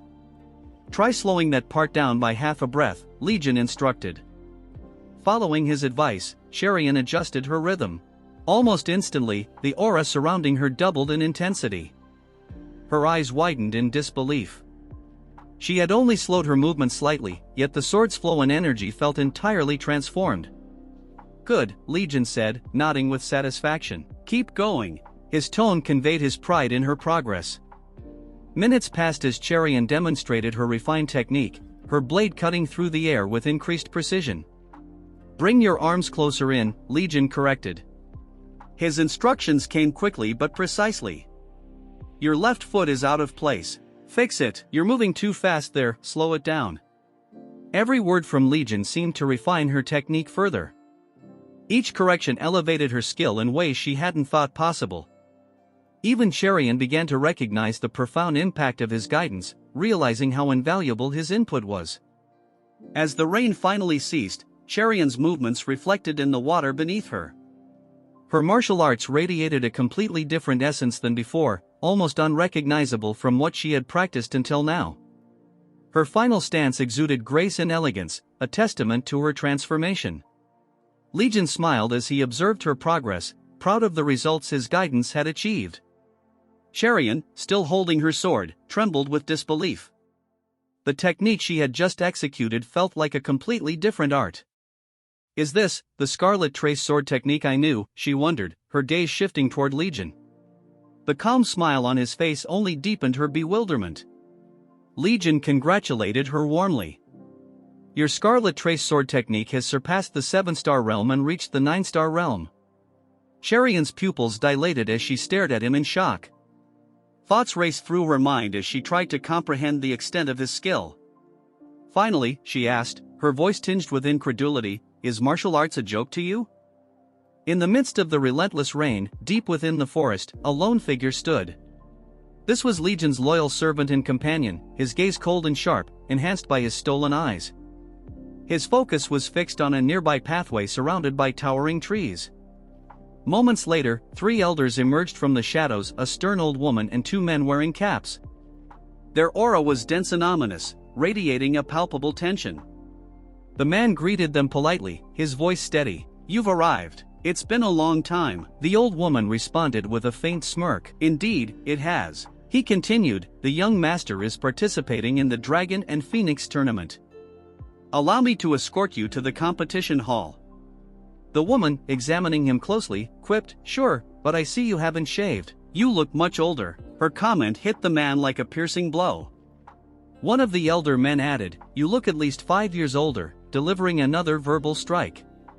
Visibly shaken, the man watched as the trio departed, their words leaving him metaphorically wounded. As they walked away, one of the elders murmured, "Why did he decide to participate in the Dragon and Phoenix tournament again? It seems like he's up to something strange." The group quickened their pace, eager to reach the hall. Meanwhile, in the grand hall of the Dragon and Phoenix tournament, an announcement echoed through the space, declaring the next challengers. The crowd turned in surprise, their attention fixed on Legion and Cherian. Whispers filled the room as people scrutinized their presence. Legion stepped forward confidently. "I am Legion from the drifting clouds and flowing water," he introduced himself. Cherian followed, introducing herself with equal poise. "I am Cherian from the Righteous Sword Pavilion." Murmurs rippled through the audience. "Drifting clouds and flowing water? Sounds like this lunatic doesn't belong to any clan," someone muttered skeptically. Legion turned to Cherian with a faint smile. "Since your Scarlet Trace sword technique has reached the 9-star realm, this should be easy, right?" Her eyes widened in disbelief. 9-star? After having my technique corrected earlier, it actually reached the 9-star realm? Legion chuckled. "That's what I heard, at least," he teased. Her confusion deepened as she stared at him. He grinned playfully. "Do you know the operation name for this challenge?" "Operation name," she repeated, puzzled. Without missing a beat, Legion leaped forward. "Operation Dragon and Phoenix shine together," he declared with enthusiasm. Halfway across the stage already, he turned back toward her with a bright smile. Cherian shook her head in amusement but followed closely behind. The rain had stopped, and under the clearing skies, the two moved gracefully along the stone pavement. The audience watched in awe, many breaking into a sweat as they tried to comprehend the elegance and speed of their movements. Legion glanced at Cherian mid-motion. "Pretty good, aren't you?" She smiled, her expression light and free. Thanks to someone, she replied, her gratitude clear. As she moved, Cherian felt an unfamiliar lightness in her body, as if she were dancing. For the first time, she marveled at her own agility, the newfound harmony between her body and mind. Legion, still in action, spoke to her with insight. The mind comprehends principles, and the body channels them into action. That's how you grasp the essence of martial arts. The essence of martial art, Cherian repeated in her thoughts. She landed smoothly, astonished by her newfound ease. Looking down at her feet, she realized they had already reached the end of the stage.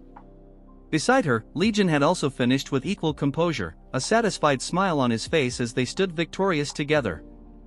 Cherian turned to Legion, her voice tinged with disbelief. I didn't even realize how I made it here. Legion simply smiled at her, his expression lighthearted.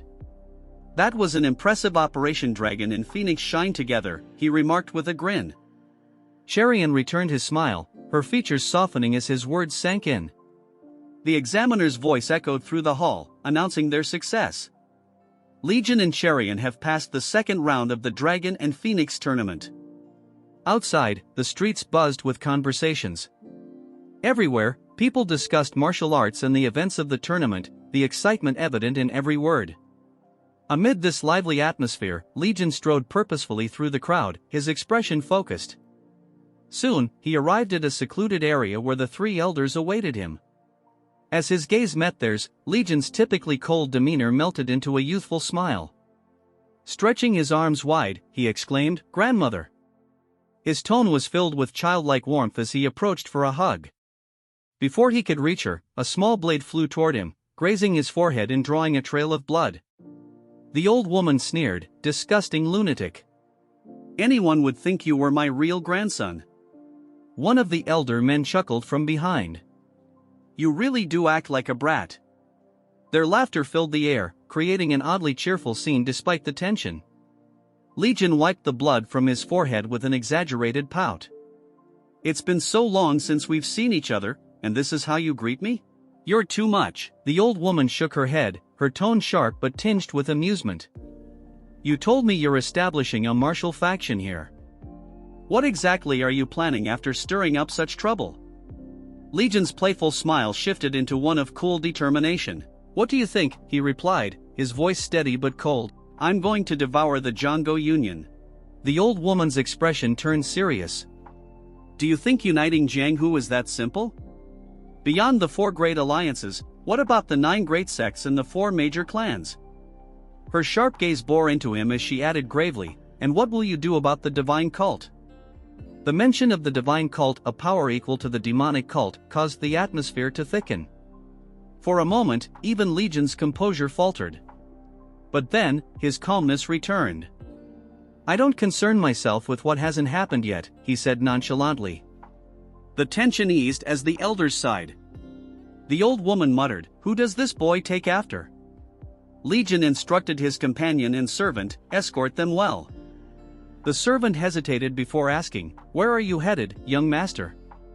With a sly smile, Legion replied, "To deal with an ugly lunatic." The scene shifted to a mesmerizing landscape of cliffs and valleys. Cherian's voice broke the quiet. "No way, you're joking, right?" Legion's grin widened. "Not at all. We're crossing that bridge." In front of them stretched a rickety, weathered structure, the life and death bridge, a perilous path suspended over a deep chasm. Cherian's face paled as fear gripped her. "I can't do it," she said, shaking her head. Legion's tone remained indifferent. "You'll regret it if you don't." As they approached the bridge, Legion explained that the lunatic he sought was connected to Cherian. Then, with casual ease, he stepped onto the bridge. "It's just like walking on flat land," he said, striding forward confidently.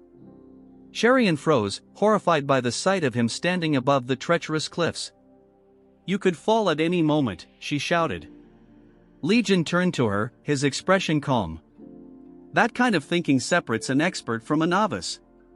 To an expert, this is no different from solid ground." His words struck a chord, and Cherian's pupils dilated in realization. Embarrassed but determined, she muttered, "I know that too." Legion smiled at her. "Then if you have the mindset of a martial master, wouldn't you give it a try?" His words resonated within her, and after a moment of hesitation, she stepped onto the bridge. Her heart raced, but she pushed forward, gripping the ropes tightly. Surprisingly, it wasn't as terrifying as she had imagined, though every step still carried weight.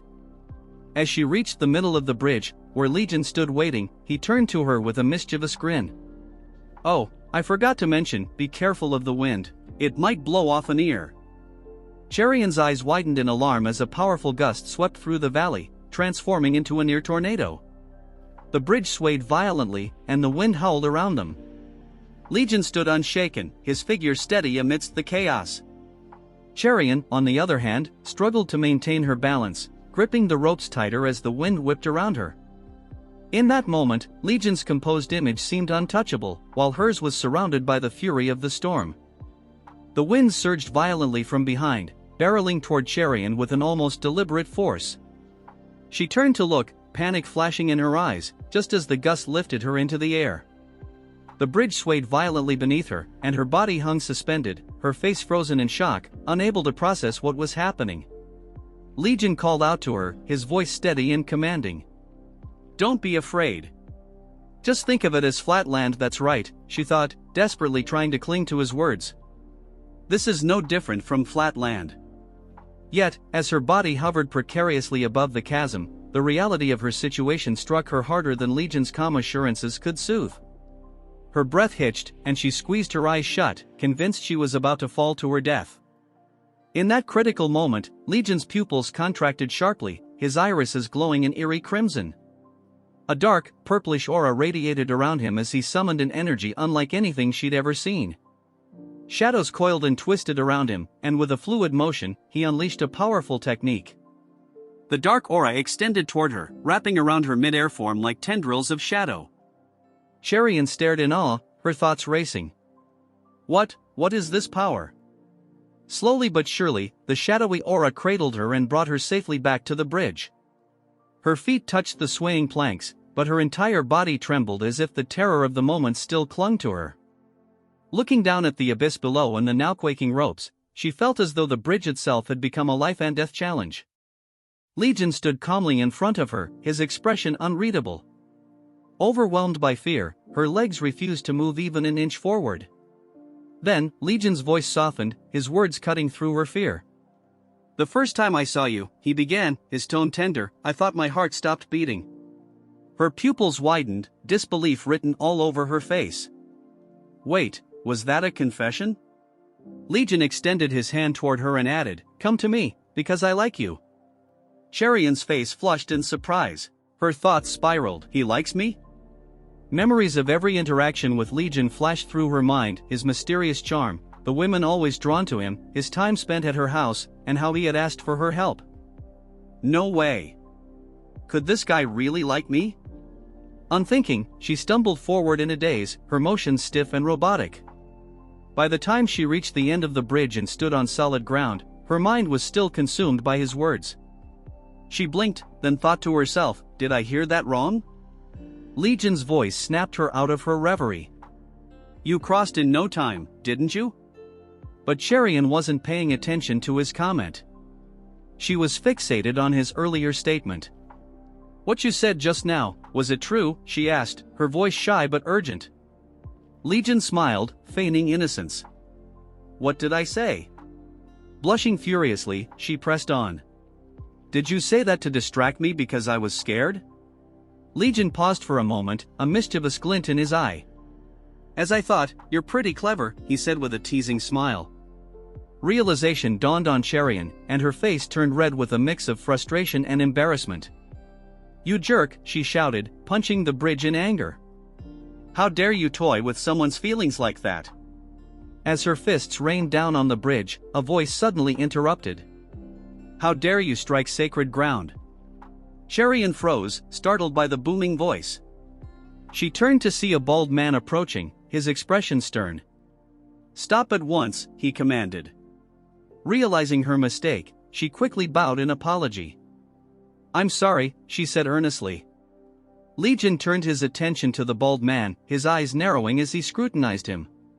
The monk, noticing Legion's gaze, faltered, his stern demeanor crumbling. He let out a nervous laugh. "Ah, young people these days, carry on," he stammered, attempting to retreat. Legion's voice cut through his attempt to flee. "You've got quite a convincing disguise, haven't you?" The monk froze in his tracks as Legion's expression darkened, his eyes gleaming with a devilish intensity. "But you can't deceive my eyes, you ugly lunatic." The monk's face twisted in alarm as Legion confronted him, his presence radiating both power and menace. In front of a solemn Buddhist statue, a few sticks of incense burn steadily. A monk sits nearby, his hand resting on his head in distress. Addressing Legion and Cherian seated before him, he laments how Buddha can remain so indifferent. As he speaks, tears well in his eyes, and he begins tearing pieces off his mask in frustration, wondering aloud how such a monstrous individual could be sent to this place. The monster in question is none other than Legion. Cherian watches in curiosity and asks Legion about the masked man's identity. Legion nonchalantly describes him as a con artist, a quack, and a thief with 8 utterly useless skills to his name. He smirks as he speaks, while Cherian's surprise is evident. She is awestruck by the revelation of 8 distinct talents and begins to wonder if this man might be someone significant. Her pupils dilate as she realizes his true identity and exclaims in disbelief, identifying him as Unbounded Handsome. The monk, however, tears away the last remnants of his mask to reveal his real face, shocking everyone. It becomes clear that his true moniker is Unbounded Grotesquerie. Meanwhile, he observes the young women around him, muttering disdainfully about whether they understand the rules of the Jianghu. Suddenly, a hand smacks him on the head, courtesy of Legion, who chuckles and tells Cherian that this man is, in fact, his disciple. Cherian's expression morphs into shock, and she demands to know how this came to be. Legion explains with a grin that the monk lost a bet to him, and the terms were simple: the loser had to become the winner's disciple. Curious, she asks what kind of bet it was. Legion recounts how it began as a game of checkers, during which the monk accused Legion of using telepathy to cheat. From there, it escalated to a fraudulent duel and then a legitimate fight, all of which the monk lost. Fuming, the monk insists that Legion must have used underhanded tricks, perhaps even poison, to win. Cherian listens intently and muses to herself that poison and trickery are this man's specialties, yet Legion managed to best him even in those areas. With a sly smile, Legion announces he has a request. Acknowledging the monk's skill as a quack but a good one, he asks for help with a patient. The monk protests angrily, declaring that he doesn't just treat anyone. He reminds Legion that many wealthy individuals have perished because he refused to treat them recklessly. Unperturbed, Legion offers a deal: if the monk helps this patient, the terms of their bet will be nullified. The monk's eyes light up in surprise, and he stands upright with renewed energy, declaring, "All right, let's end this unpleasant connection once and for all." As they prepare to leave, Cherian nervously asks Legion who the patient is. Legion responds with a bright, reassuring smile but remains cryptic. Soon after, the truth dawns on Cherian: Legion's patient is none other than her younger sister.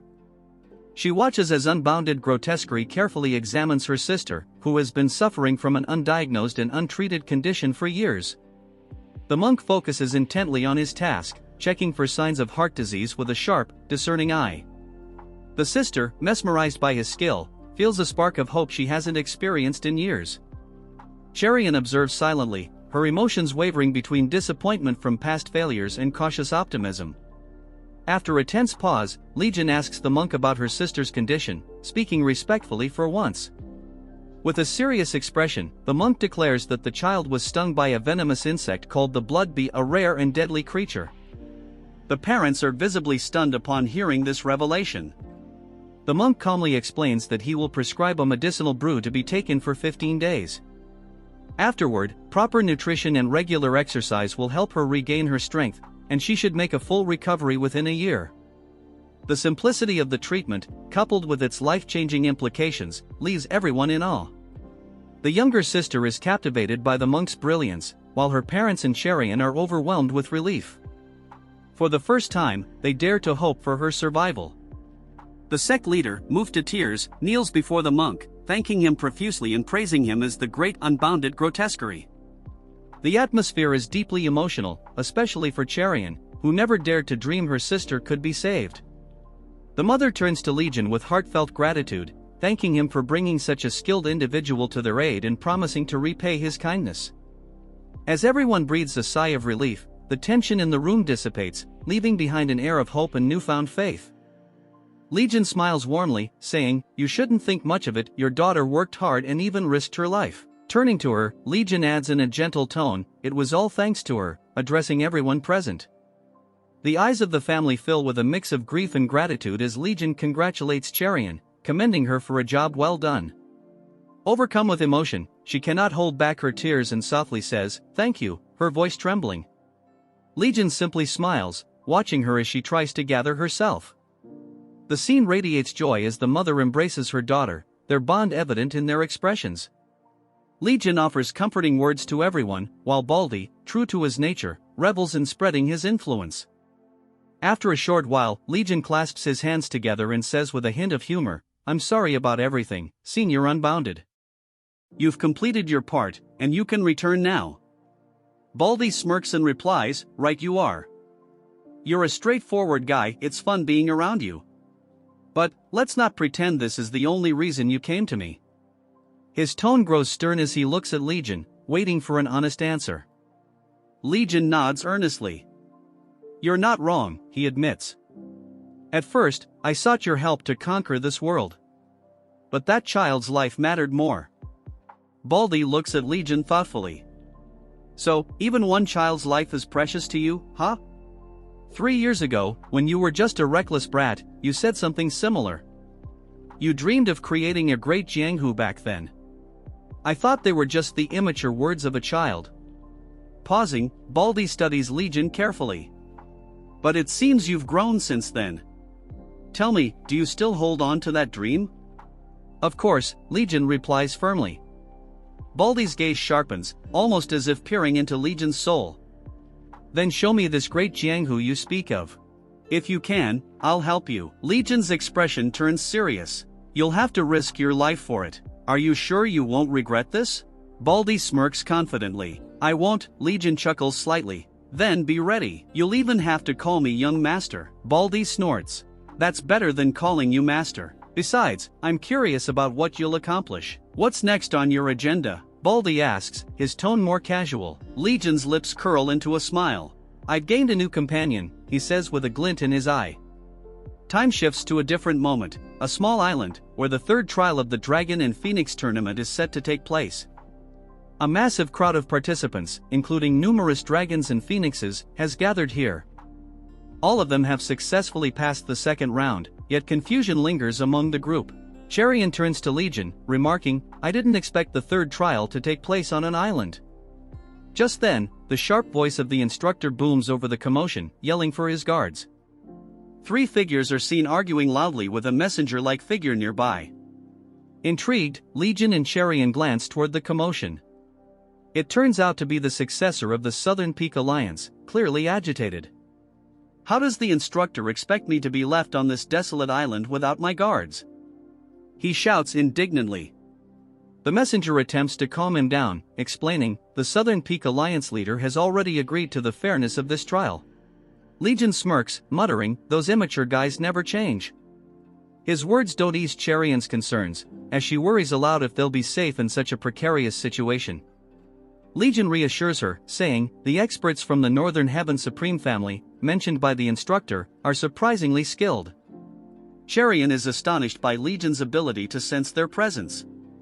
He adds, "Even so, we can't let our guard down," as a ship approaches the island. On board, a girl hides herself, her eyes wide with fear. Behind her, a plate shatters, and her terrified screams echo through the cabin. Outside the room, someone runs frantically, leaving behind a scene of chaos.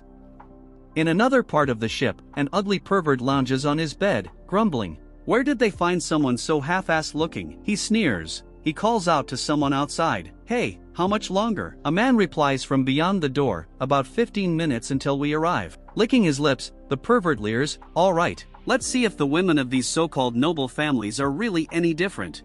Of the young Bong, a beige-colored standard adorned with a dragon and phoenix emblem, shining brightly under golden roofs. A bald man named Yam Chong, the examiner for this stage, steps into view. His presence creates a buzz among the participants. "That's Yamchong," someone exclaims in awe. "A true hero," another murmurs, astonished that a master of his caliber is overseeing the third trial. Legion and Cherian observe the commotion. She turns to him and asks, "Is the third trial a flag capture battle? Do we have to fight for it?" Her question is logical, but Legion's response surprises her. "It's not exactly about fighting for the flag," he says cryptically. The scene shifts as Legion gestures toward two gates at the island's edge. "See those two entrances?" He begins. "If you enter through the left gate, you'll circle the island and come out through the right gate." In other words, this entire island is the third gateway. It means that they don't have to follow the path, they can just make one by themselves. The trial takes a surprising turn as the examiner announces, "If you want to continue the trial, the first 4 pairs to return here will each claim a young bang flag." The participants are stunned but quickly focus, realizing the gravity of the challenge. Only 8 individuals, 4 pairs in total, will succeed in claiming the coveted flags. As murmurs ripple through the group, a girl guesses, could it be a test of quick movement skills? Her speculation startles another girl, who hadn't been paying attention. The first girl smiles and introduces herself. She introduces herself as Jiango from the Yong clan, and the one alongside him is her senior brother, she says cheerfully. Her senior brother bows and greets the group. "Nice to meet you," he says, joining his hands together politely. Legion, ever observant, asks, "You're the lady from the Zhang Geometry clan, correct?" The official name of the Sword clan. Cherian looks startled that he knows this, but before she can respond, Jiango says, "My senior brother apparently saw you last time and fell for you." The senior brother, flustered, protests, "When did I ever?" "That's a misunderstanding, my lady." Their awkward exchange draws the attention of the examiner, who shouts, "Stop fooling around." Embarrassed, they all apologize, including Legion, who chuckles while watching the scene unfold. The examiner continues, "Having quick movement skills alone won't win you a young bang flag. This island is full of mechanical traps." Mechanical traps? The participants echo in alarm. The examiner nods. "Yes, but don't worry. The arrow tips are wooden, not sharp like real weapons. If you find yourself trapped and unable to proceed, call for the nearest instructor. They'll always be close by." The head instructor wishes them luck, and the trial begins. Legion and Cherian choose a path that no one else has ventured onto. As they walk, Cherian looks around at the unfamiliar scenery and comments, "No one else chose this path." Legion replies with a knowing smile, "Walking a path no one has taken before carries a deeper meaning." Curious, Cherian asks, "Did you really start traveling when you were 10? You must have been to so many places." Legion nods, "There are hardly any places I haven't been to." Hearing this, Cherian sighs with a dull expression. "That must be amazing." She reflects privately, thinking that all of Legion's surprising skills must stem from his vast experiences. Looking downcast, she mutters, "When I look at you, I feel like a frog in a well." Legion glances at her and responds warmly, "Don't worry. I'll take you to many places from now on." He smiles brightly, and the girl blushes at his words, her mind swirling with the promise. Just as she's about to say something, Legion interrupts, "Didn't they say the instructors would be everywhere?" Cherian pauses. "Why?" Legion's tone turns serious. "I can't sense anyone nearby." This revelation stuns her, and her face pales. "What?" she asks, her voice trembling slightly. They both stop walking, scanning their surroundings cautiously. The girl, trying to mask her unease, spins around and says nervously, "Why are you trying to scare me? Let's just keep going." She hastily quickens her pace, but Legion stays rooted, deep in thought. Suddenly, a rustling sound pierces the quiet. Cherian reacts instantly, unsheathing her blade and taking a defensive stance. In a flash, an object flies toward her. She blocks it with her sword, but the impact forces her to take several steps back. As the commotion settles, Cherian notices an arrow lying on the ground. "A trap mechanism," she murmurs, relieved. She turns to see Legion standing calmly, holding another arrow, the one that had been aimed at her back, caught in his bare hand. Her shock is evident. "Thank you," she says, deeply grateful. Legion examines the arrow and frowns. At this speed, even wooden arrows would be dangerous, but this isn't wooden. Cherian stares at him, confused. He flips the arrow to reveal its sharp, metallic tip. "This is a real arrow," he says gravely. Both realize someone has tampered with the traps. Before they can process this, a rattling sound and a scream echo through the air. Legion's expression hardens. "Let's check it out," he says, dashing toward the source of the noise. Cherian follows, her blade still drawn. Cherian doesn't lag behind and leaps into motion, closely following Legion.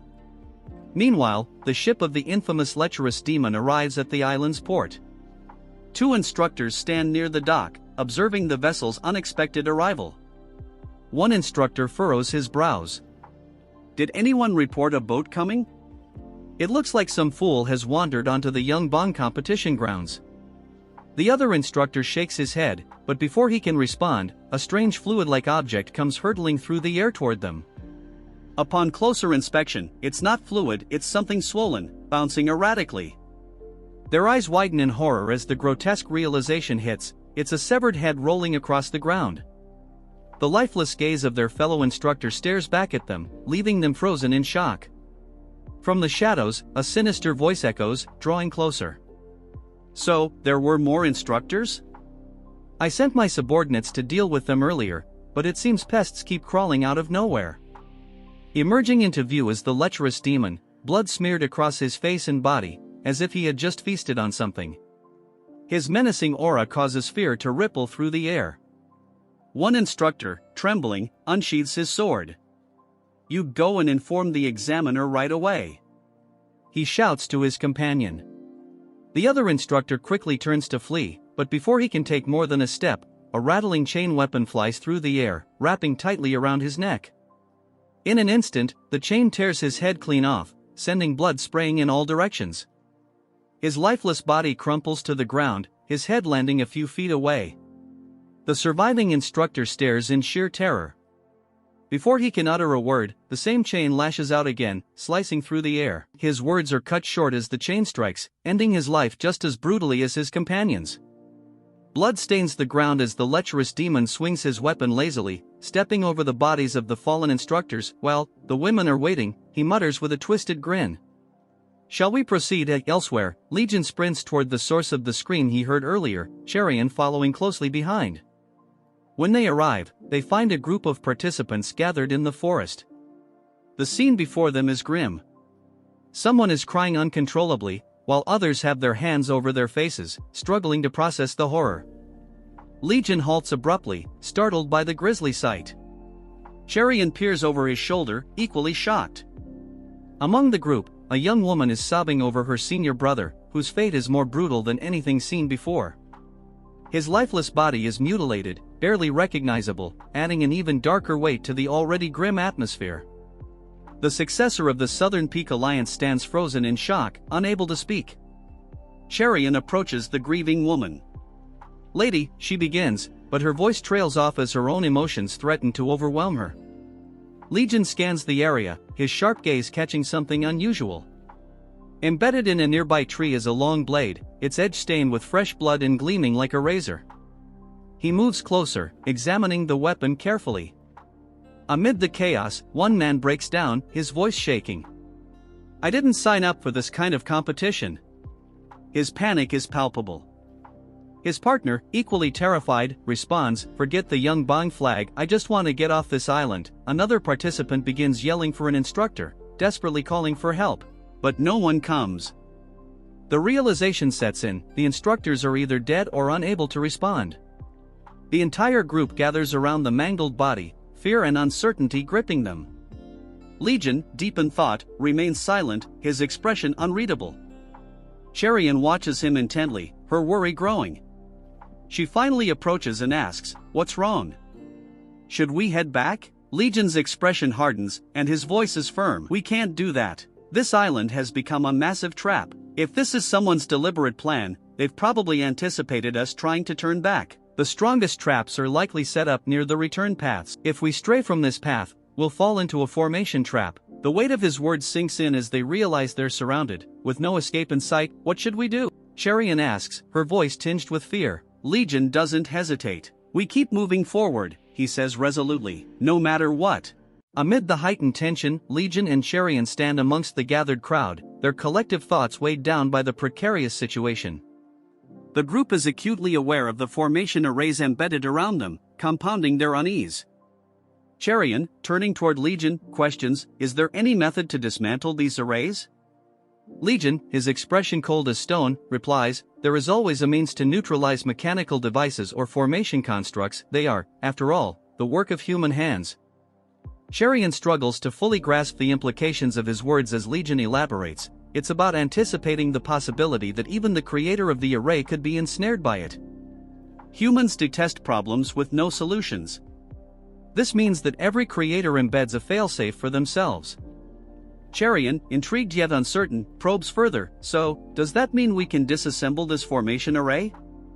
Nearby, the companion of the Southern Peak young master listens intently to their exchange. Legion, his tone darkened with resignation, answers, dismantling an array is no simple undertaking, even for someone of my caliber. Glances toward Legion with an air of skepticism, her thoughts swirling. She wonders if Legion is exaggerating his abilities merely to impress Cherian, but begrudgingly acknowledges he is still far more capable than the Southern Peak young master.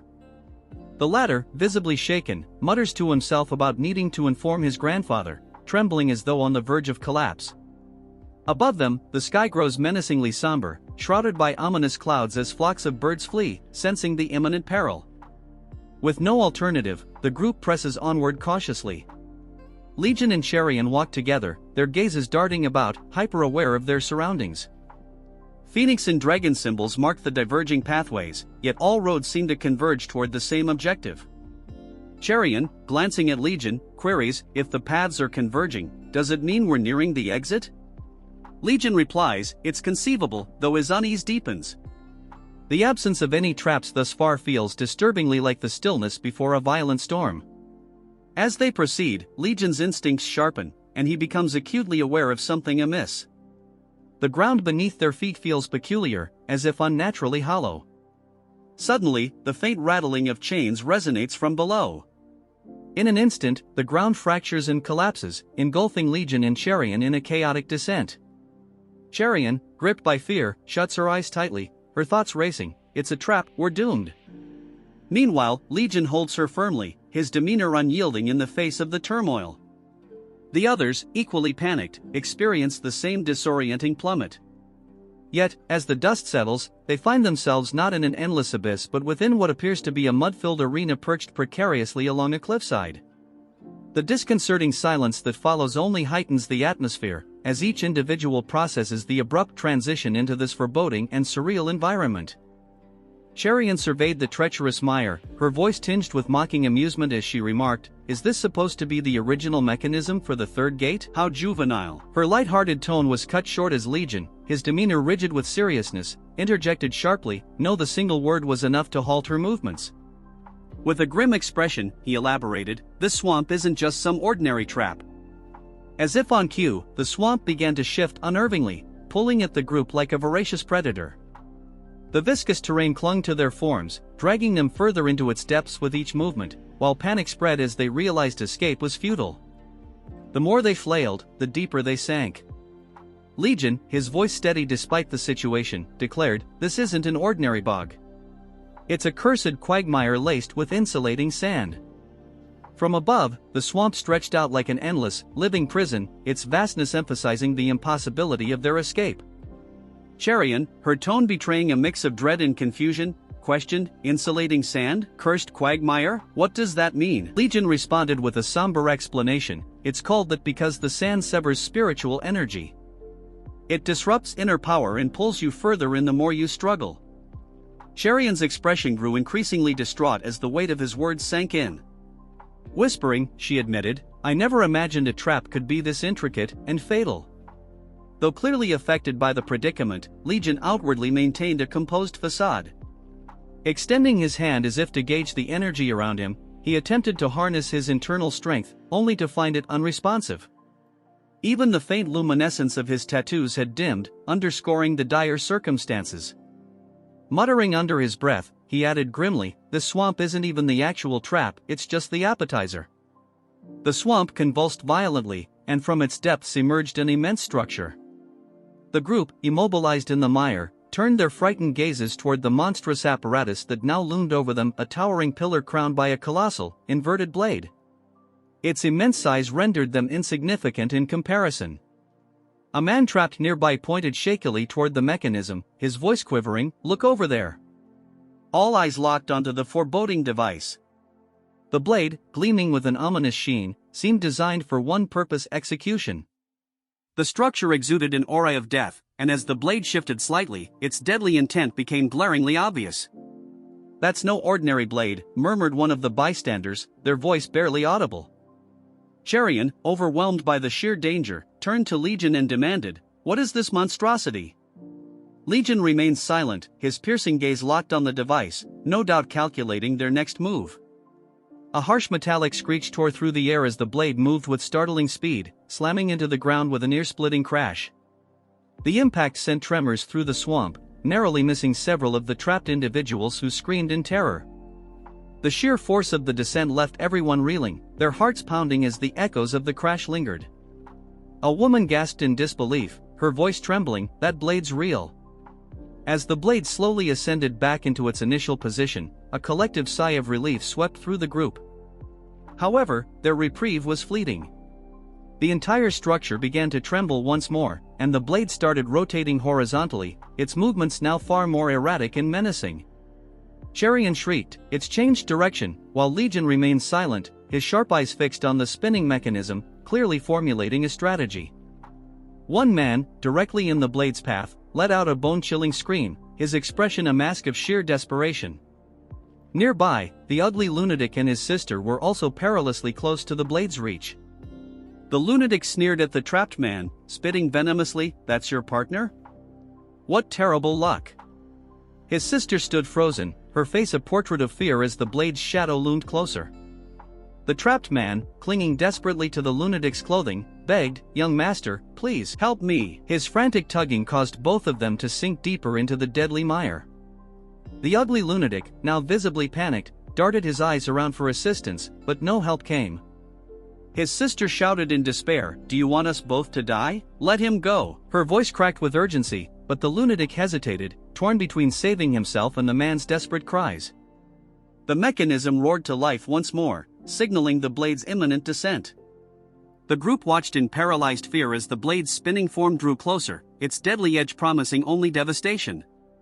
Death loomed like an unyielding storm, the tension in the air as sharp as the blade itself. In the blink of an eye, the unimaginable unfolded, the blade, descending with unrelenting velocity, tore through the mechanism like a comet slicing the heavens. The ugly lunatic's expression twisted into one of sheer terror, his jaw slackening as the grim realization struck, he was squarely within the blade's deadly reach. A scream, raw and primal, erupted, only to be drowned out by the sound of carnage. Blood sprayed across the mire, painting the swamp in grotesque crimson streaks. The cries of agony persisted, resonating like an eerie symphony until the scene was shrouded in a heavy darkness. When clarity returned, the ghastly tableau that emerged was enough to turn stomachs. The ugly lunatic and his sister stood drenched in gore, their faces and garments spattered with blood. Clutching a blood-streaked sword that still dripped crimson, the lunatic revealed the full scope of his actions. Overcome with frenzied desperation, he had severed the arms of the man clinging to his cape, a futile bid to liberate himself from the man's grip. The horrifying image expanded. What had initially appeared to be the blade's doing was, in part, the lunatic's own handiwork. The lifeless body, maimed and battered, lay as testament to the merciless sequence of events. Around them, witnesses recoiled, their expressions torn between revulsion and fear. The siblings' cold gazes fixated on the grim spectacle before them. The blade had struck its victim, but the lunatic's actions had sealed the man's fate. The lunatic, his pupils wide with panic, grappled with the consequences of his actions. Seeking solace in the midst of his spiraling doubt, he muttered internally, No, he was doomed anyway. He almost dragged me down with him." Nearby, the young master of the Northern Heaven Supreme family watched with detached calm. His icy eyes locked onto the lunatic as he spoke in a measured tone, "You made the right decision." The lunatic's attempt at self-justification faltered under the weight of these words. His face, which had borne a strained, hollow smile, now drained of all pretense. Beads of sweat traced frantic paths down his face as he clung to the statement, whispering to himself, "Yes, it was the right call." Yet the blood staining his hands told a different story, and a tempest of sinister thoughts swirled within his mind, threatening to consume him. Legion and Cherian, standing some distance away, silently observed the macabre turn of events. Cherian, her voice low and tinged with unease, remarked, "He's gone too far." Her gaze, shadowed with doubt, shifted toward Legion. With quiet introspection, she confessed, "I couldn't do what he did. If it were me, I'd have acted differently. Does that make me a bad person?" Her voice softened further, colored with shame. Legion, maintaining his composed demeanor, replied with an unusual note of reassurance, "The fact that you feel such remorse speaks volumes about your character. That alone is commendable." Cherian's eyes widened slightly, Legion's words cutting through her doubt. The phrase commendable enough lingered in her mind, rekindling a small spark of confidence. His stoic gaze unyielding, Legion added, "In this world, that kind of compassion is a rarity. Once you start questioning your morality, you risk losing yourself." Their exchange was abruptly interrupted by a panicked shout, dragging everyone's attention back to the towering device. The mechanisms shifting again, someone cried, their voice tinged with desperation. All eyes turned to the massive contraption, now groaning ominously. Cherian stared at the device, dread creeping into her thoughts. Yet, amidst the chaos, a strange certainty took root within her. Why do I still feel everything will turn out okay when he's around? She turned toward Legion, her hair catching a faint gleam of light as she said, "Let's figure out a way to escape." But before her words could fully escape her lips, she froze mid-sentence. Her face shifted to one of utter disbelief as she scanned the area. The once crowded swamp now felt eerily desolate. The oppressive air, the blood-streaked mud, all seemed to weigh heavier in Legion's absence. Panic gripped her chest as her voice broke through the suffocating silence, trembling with urgency. "Legion," she called, her plea echoing into the emptiness, unanswered. Cherian stood paralyzed, her thoughts spiraling as she tried to make sense of Legion's abrupt vanishing act. He must have gone to get help, she reasoned, attempting to steady her fraying nerves. There's no way he would disappear without a purpose. Yet, despite her efforts to reassure herself, an oppressive wave of unease weighed her down. Suddenly, an ominous shadow enveloped her, forcing her to glance upward. The mechanism had realigned, and the enormous blade now hovered directly above her, its gleaming surface catching the dim light in a sinister glow. Her eyes widened in abject terror as the horrifying reality set in. A sharp metallic screech pierced the silence as the device activated prematurely, the blade plunging downward with the ferocity of a meteor. Cherian could barely process the unfolding nightmare, let alone react to it. In the heartbeat before the blade would have struck, the ground beneath her swelled unnaturally, bulging like an overfilled balloon. To her astonishment, her legs, previously imprisoned by the tenacious quicksand-like mire, were suddenly freed. Relief surged through her, but it was fleeting. Without warning, a powerful force yanked her downward, pulling her body into the earth with terrifying speed. The world around her blurred into a chaotic swirl as she sank deeper, leaving the deadly blade and its devastating path far behind. Onlookers could do nothing but watch, aghast, as she disappeared into the ground as if the earth itself had claimed her. Cherian's mind raced, a whirlwind of panic and confusion, as she was dragged further into the unknown. The ground above her vanished into obscurity, and the blade that had loomed so menacingly over her became a distant memory. Swallowed by the mysterious forces below, she descended through layers of dense mud and earth until the suffocating darkness gave way to an unexpected brilliance. Her eyes widened as she found herself enveloped in a luminous blue hue, the clarity of the water around her almost otherworldly. The relentless tugging ceased abruptly, leaving her suspended in an expansive subterranean river. The water, cool and serene, momentarily soothed her frazzled senses. As the immediate terror subsided, Cherian became acutely aware of a faint energy coursing through her body. Glancing at her hand, she flexed her fingers, feeling a spark of vitality returning. "It's faint, but my internal energy is finally coming back. This water isn't suppressing my abilities, it's restoring them." A surge of relief washed over her as she looked around, taking in her surreal surroundings. She floated in what seemed to be an endless cavernous expanse, the subterranean river shimmering under a soft, ethereal light that filtered from above. Before she could fully absorb the scene, a presence nearby captured her attention. Turning her head, she froze, her gaze locking onto a familiar figure. He was holding her wrist with a firm yet gentle grip, his expression calm and reassuring. His hair swayed gently in the current, giving him an almost celestial appearance. As Cherian gets pulled in by our boy, all of a sudden her reaction changes. Legion let her go as she start getting pulled up by the water as our boy sinks deeper underwater and slowly but steadily he disappears. A stream of light bursts from the slob of mud, surprising everyone. It's none other than Cherian as she steadies herself high in the sky. As she stares at the trap, a voice calls for her, commanding her to cut off the mechanical device. Hearing the voice, she gets surprised and realizes that it's Legion's voice through transmission. As she quickly falls from the sky with great speed, she pulls out her sword and stabs it onto the weapon, barely managing to keep her out of the muddy water. All Cherian can smell is blood. She realizes that the weapon is huge, that she cannot do this on her own.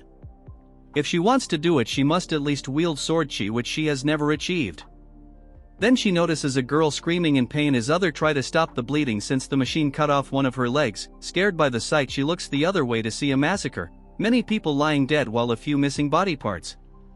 As the remaining people alive scream for help, Cherian gets nervous as her grip starts to waver. But since she is the only one in a position to provide help, she must do something.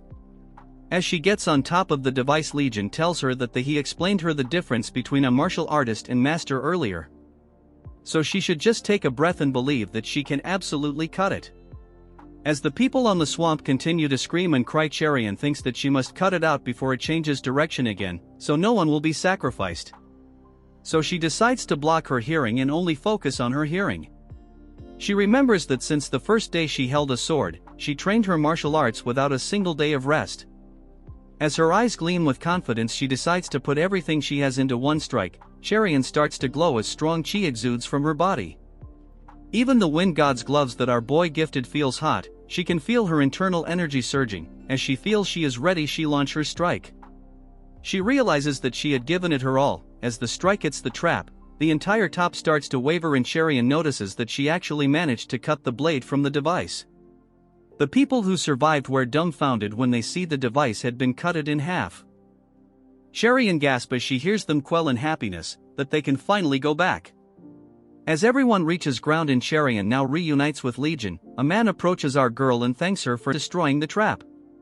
But she also jumped across the swamp and pulled them all out. Cherian is in a loss of words, looking towards Legion because it was him who was the mastermind behind all this. He tells her to keep her mouth shut for the time being, so Cherian tells the man that it's not a big deal. As they leave, Cherian asks him that if it were not for him they would all be dead. Legion smiles at her, telling her that it's not the time for them to draw attention yet. Cherian cannot understand what he means by yet, and he might be planning something. She wonders how things turned into this massacre, and if this really was a coincidence that someone targeted the phoenix and dragons. Legion, like an auntie, tells her that there is no such things as coincidence in Jianghu. Legion explains that he doesn't know the exact reason, but this is not the work of a single individual, so he suspects that an unknown organization is involved. Cherian is confused, so our boy says that since they dared to against the Northern Heavenly Supreme Family, they are not ordinary people. The scene shifts to another place where a woman is resting, excluding an aura of unparalleled beauty. She fans herself as butterflies flies around her. She tells the old man sitting across that her people should already have started the act. Hearing her, the man remains blunt. She notices him not saying a word, so she tells him that he is still thinking that hiring a half-naked pervert was a mistake. The old man tells her that to him it's irrelevant, but what concerns him more is her intentions for hiring a turd like him for such a task. She stares at him intently and then closes her eyes. She continues to fan herself, excluding an aura telling him that she doesn't understand what's saying. Nonetheless, the art is god tier and she got crazy potential. Moving on to our group, as they walk across the jungle, a man shouts all of a sudden. To their excitement, they manage to find the exit. Seeing the gate, a few of them run towards the gate thinking that they made it out alive. Cherian asks Legion if this is really over, but our boy doesn't answer her. The people who went first halt as soon as they leave through the gate. Witnessing the head examiner playing hangman with a tree anymore, and this video will be flagged. Seeing him in this state, they are at a loss of words. Under him, all the dead bodies of the examiner lie while the group of pervert are having the time of their lives. The turds start shivering as they cannot believe that the Grandmaster is dead. Legion figure out that this is not the end, as they come face to face with the group of serial perverts. Legion looks at them with seriousness as the pervert turns around to see the group of survivors. As the head examiner is playing hangman with the tree, The pervert introduces himself and says that most people know him as the lecherous demonic scourge like any of us care. Hearing the name, everyone present is shocked, as their faces become stiff. Even Legion and Cherian are now more concentrated on him. This turd literally laughs, calling it an empty title. Cherian asks our boy if this pervert does something to women, you know what she means. Legion explains that this turd is an infamous creep that has violated countless women and uses them as human cauldrons. Which means he absorbs their vital energy to get stronger. He absorbs female chi. He further adds that once he targets someone, he drains their vitality completely and the person will end up in a state that neither life nor death. Legion as always doesn't care how strong he is, and jokes to Cherian that he is glad that he is not a woman. Cherian tells him that this is not the time for jokes. That's when Legion notices a gaze. A creep looks at him and call him a feast. This is so cringe that even Legion broke character for a second, which is rare. We move on the attention-seeking pervert who tells them that their employer ordered them to show everyone what true hell is. Cherian asks him what he meant by his employer and asks Legion if this is the organization he speak about. Our boy tells her that instead of killing them outright they are resorting to deprived acts, so to him this feels more like a vengeance than ambition. Then this pervert goes into character telling everyone that there are so many women here, but he can only absorb a certain amount of chi in a single day, so he wonders which one he should pick. Red-haired asks the fake protagonist if they should team up and get rid of the lust demon. The sensible guy asks him if they teamed they would be one shot by the head examiner who is playing hangman. So if they try to attack the pervert who made the game, they would be delusional if they thinks they can take him on. But there is always an ant. A certain Nobel young master pulls out his sword and tries to take him on.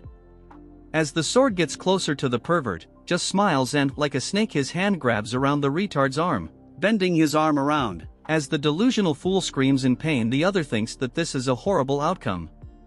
Then the pervert grabs him by the neck and lifts him in the air. Then proceeds to insult him, telling him that he was yapping the most but he was just a dog that was all bark but no bite, so he warns him to lower his gaze. This guy actually has guts. Instead of lowering his gaze he curses at him, calling him a female dog, since his grandfather told him that a fight is all about spirit. To bring this delusional guy into reality he starts slapping him, blood spilling from his mouth.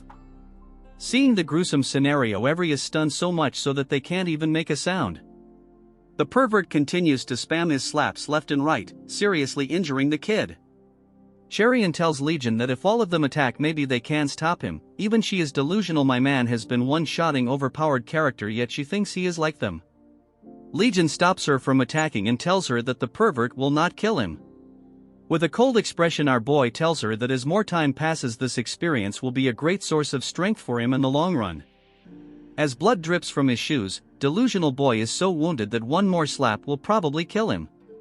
As he cannot keep his up anymore he drops his gaze along with his head. Seeing this the pervert tells him that he should have done it much earlier, throwing him to the floor.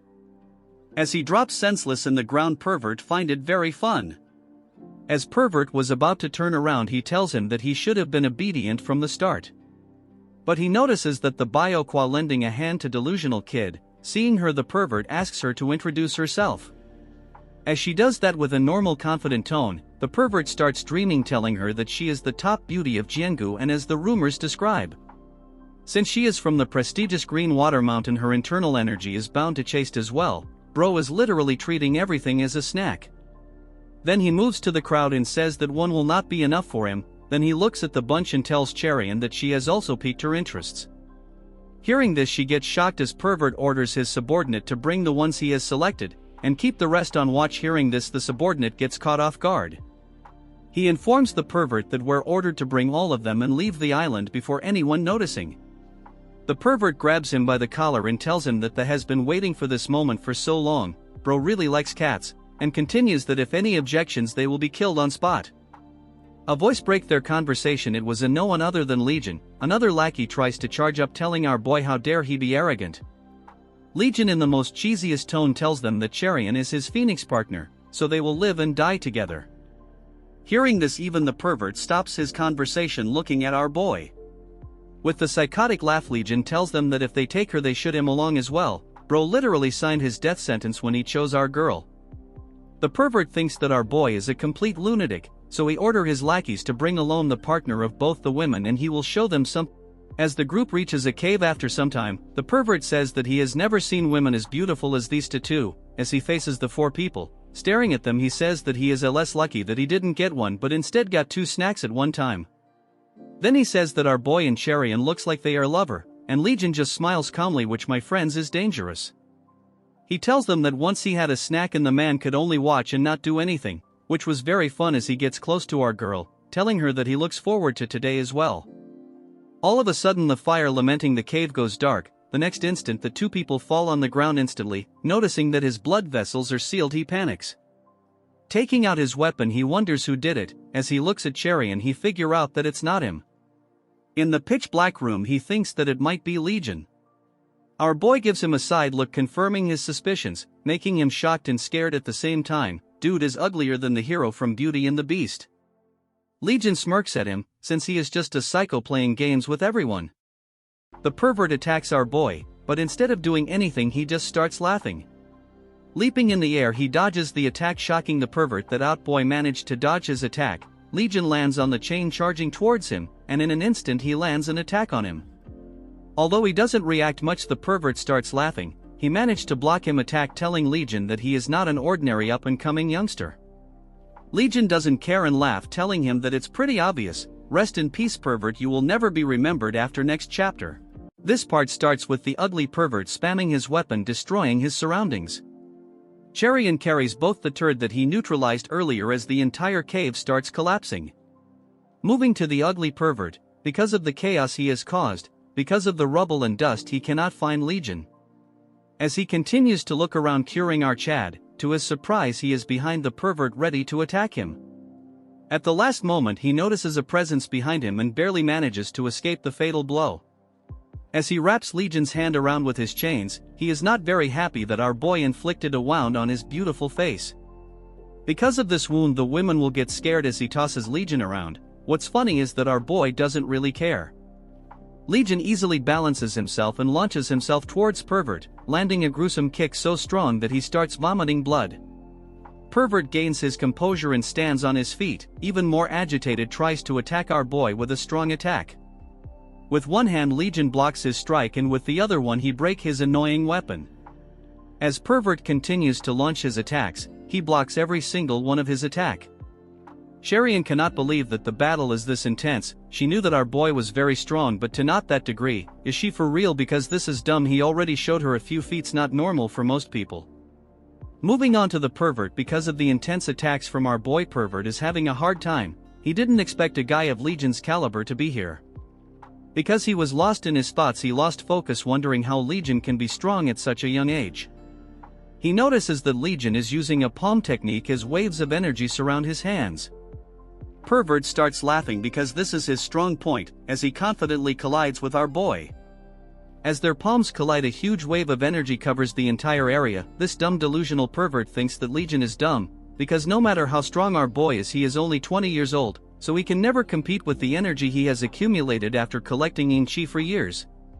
Pervert suddenly notices that something is off because Legion is not losing no matter how much energy he uses. Veins starts popping all over his face as he uses everything he has. Because of this sudden rise in energy, the entire cave starts breaking down. As the cave starts shaking vigorously, Cherian thinks that the cave will not survive the shock. As this pervert out all of his energy that he has collected for decades, the cave can't handle their energy and falls down, exposing the moonlight that now brightens the entire area. Under the moonlight, the turd now faces a wall that he can never overcome. Cherian sees that the cave will collapse anytime. As they continue their dual cultivation position, the dust around them slowly starts to fade away. Legion tells him that he is so stupid that he killed so many people just for this mere strength. Pervert gets overwhelmed as Legion release a bit of his energy, throwing pervert onto a wall. The impact was so strong that it broke the wall, and made the pervert vomit blood. Pervert for the first time realizes that he is a side character and Legion is much stronger than him. Since he will die if he doesn't come up with something fast, he looks at Cherian, planning to grab her hostage, but bro just dig his own grave. Cherian notices the weapon approaching her at lightning speed. Legion on the other hand unleashes his demonic sword. As for Cherian is shocked to see what is going on. Pervert's chains get broken in half. He looks up to see Legion aiming for him head using that overpowered sword of his. Legion tells Cherian to close her eyes as his sword hit the ground, splitting it into half. Pervert cannot believe what Legion is even wielding, but he barely managed to dodge the blow. All of a sudden blood starts gushing from his mouth. Legion actually managed to cut off both of his arms.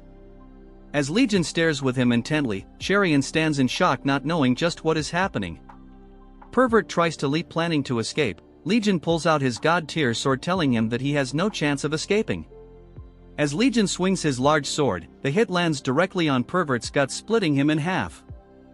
This turd is so helpless that he cries for help, but our Chad is no Barbie, so he continues to slash him, all while this loser cries in pain. Well, serves him right. Legion's eyes turn red as he gets engulfed by the sword, landing a strike so strong that it decapitates his head. Legion stares as blood splatters on his face. One of his eyes is yellow, the other one is red. Cherian witnesses the massacre. His head flies around in the air. Our Chad laughs at him as his last word asked who really Legion is. A group arrived at the cave, drawn by the strange, thunderous sounds emanating from within. As they entered, their eyes fell on the blood-soaked carnage and the lifeless body of their once almighty leader. They could not comprehend how someone so powerful had met such a brutal end. Their gazes shifted to Legion, standing amidst the chaos, his sword dripping with blood, his expression calm but deadly. Refusing to believe that this young man had single-handedly defeated their leader, one of them, filled with rage and disbelief, stepped forward and snarled, "Are you telling me this was all you're doing?" Their disdain and annoyance were palpable as they rejected the idea that the fight could have been fair. Fueled by denial, one of the men swung his sword at Legion, intending to end his life. In the blink of an eye, the attacker was cut in half, so swiftly that he didn't even register his death before collapsing to the ground in a fountain of blood. The sight of their comrade's instantaneous demise sent shockwaves through the others. Their confidence faltered as they watched the blood flow toward them like an ominous tide. Legion wasted no time. With an unwavering grip on his demonic blade, he launched into action. His movements were a blur of lethal precision. He slashed, leaped, and struck with devastating speed. Within moments, the remaining assailants fell one by one, their bodies crumpling under the relentless assault. Blood was everywhere, painting the walls and pooling on the ground, flowing like a river of crimson despair. The cave had transformed into a grotesque scene of devastation, a grim monument to Legion's unmatched fury. Amid this unholy tableau, Cherian stood at the sidelines, paralyzed by the horror unfolding before her. Her mind struggled to comprehend the massacre she had just witnessed. This was no ordinary fight, it was an annihilation, a dance of death orchestrated by Legion. Every inch of him, from head to toe, was soaked in blood, and the corpses of his enemies lay at his feet like offerings to a merciless god. Cherian's chest tightened as her thoughts raced. Was this truly the same man she had laughed with, the man who had shared quiet, simple moments at her home? The memories of his warmth and humor clashed violently with the nightmarish scene before her. As she stared at Legion, a devil incarnate amidst the bodies, she couldn't help but question if she ever really knew him at all. Legion, hearing her, turned his head a full 180 degrees toward her, and the sight sent chills down her spine.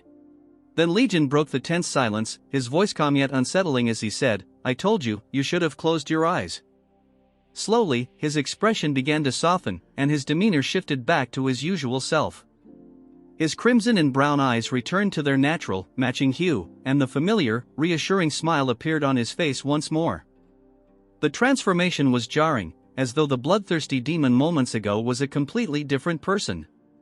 Legion carefully sheathed his sword, though its overwhelming energy still radiated ominously. "I can't control myself when I draw this blade," he confessed, his tone laced with frustration and self-awareness. He explained to Cherian that the sword's power was far beyond his current ability to master, making it a dangerous weapon not just to his enemies but to himself as well. Cherian, still speechless from the carnage she had witnessed, listened intently. Breaking the silence, Legion revealed that the weapon had once belonged to his mother, an unexpected revelation that added a layer of mystery to his origins. As Cherian observed the terrifying blade, she couldn't help but reflect on how such an instrument of destruction could be tied to someone as significant as his mother. Sensing her unease, Legion shifted the conversation, introducing his father's weapon, a sword he carried but refused to draw. "I'll conquer the world with only my mother's weapon," he declared with unwavering determination. "I will never wield my father's sword." His words hinted at a deeper conflict, an unresolved resentment toward his father, as hinted at in previous encounters. When Cherian questioned why he carried the sword if he had no intention of using it, Legion dodged the question entirely, instead asking if she was alright. Cherian looked at him, still trying to reconcile the warm, kind Legion she knew with the blood-soaked warrior who had obliterated an entire group of enemies moments ago. After a brief pause, she replied that she was fine. Her gaze lingered on the corpses strewn across the cave, and she thought to herself, no matter what version of Legion I see, he's still him. As the night wore on, a group of people arrived, their voices filled with gratitude as they thanked someone profusely.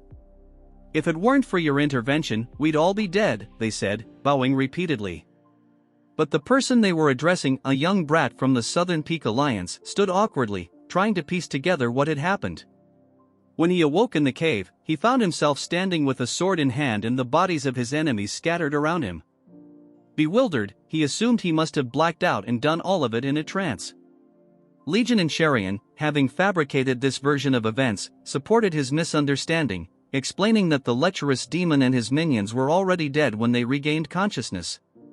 The young man, gullible and eager to believe in his own greatness, concluded that his grandfather, the leader of the Southern Peak Alliance, must have secretly imbued him with unparalleled martial arts prowess.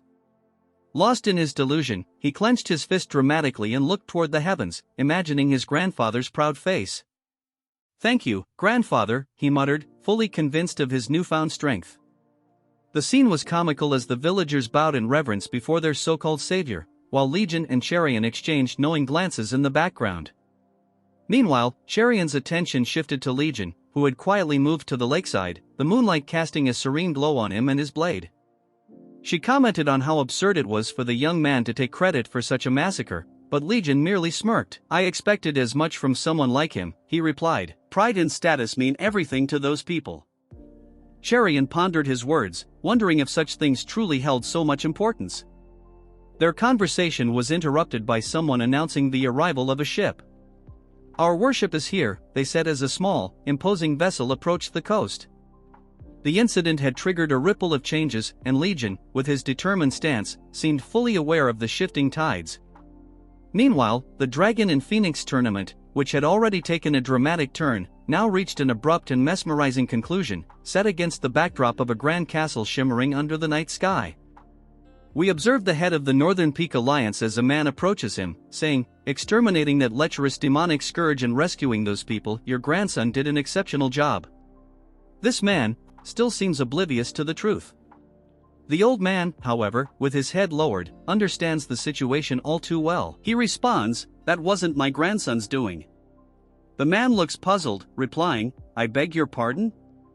Unfazed, the old man elaborates that while his grandson's poison techniques were formidable, they weren't sufficient to defeat someone like the lecherous demonic scourge.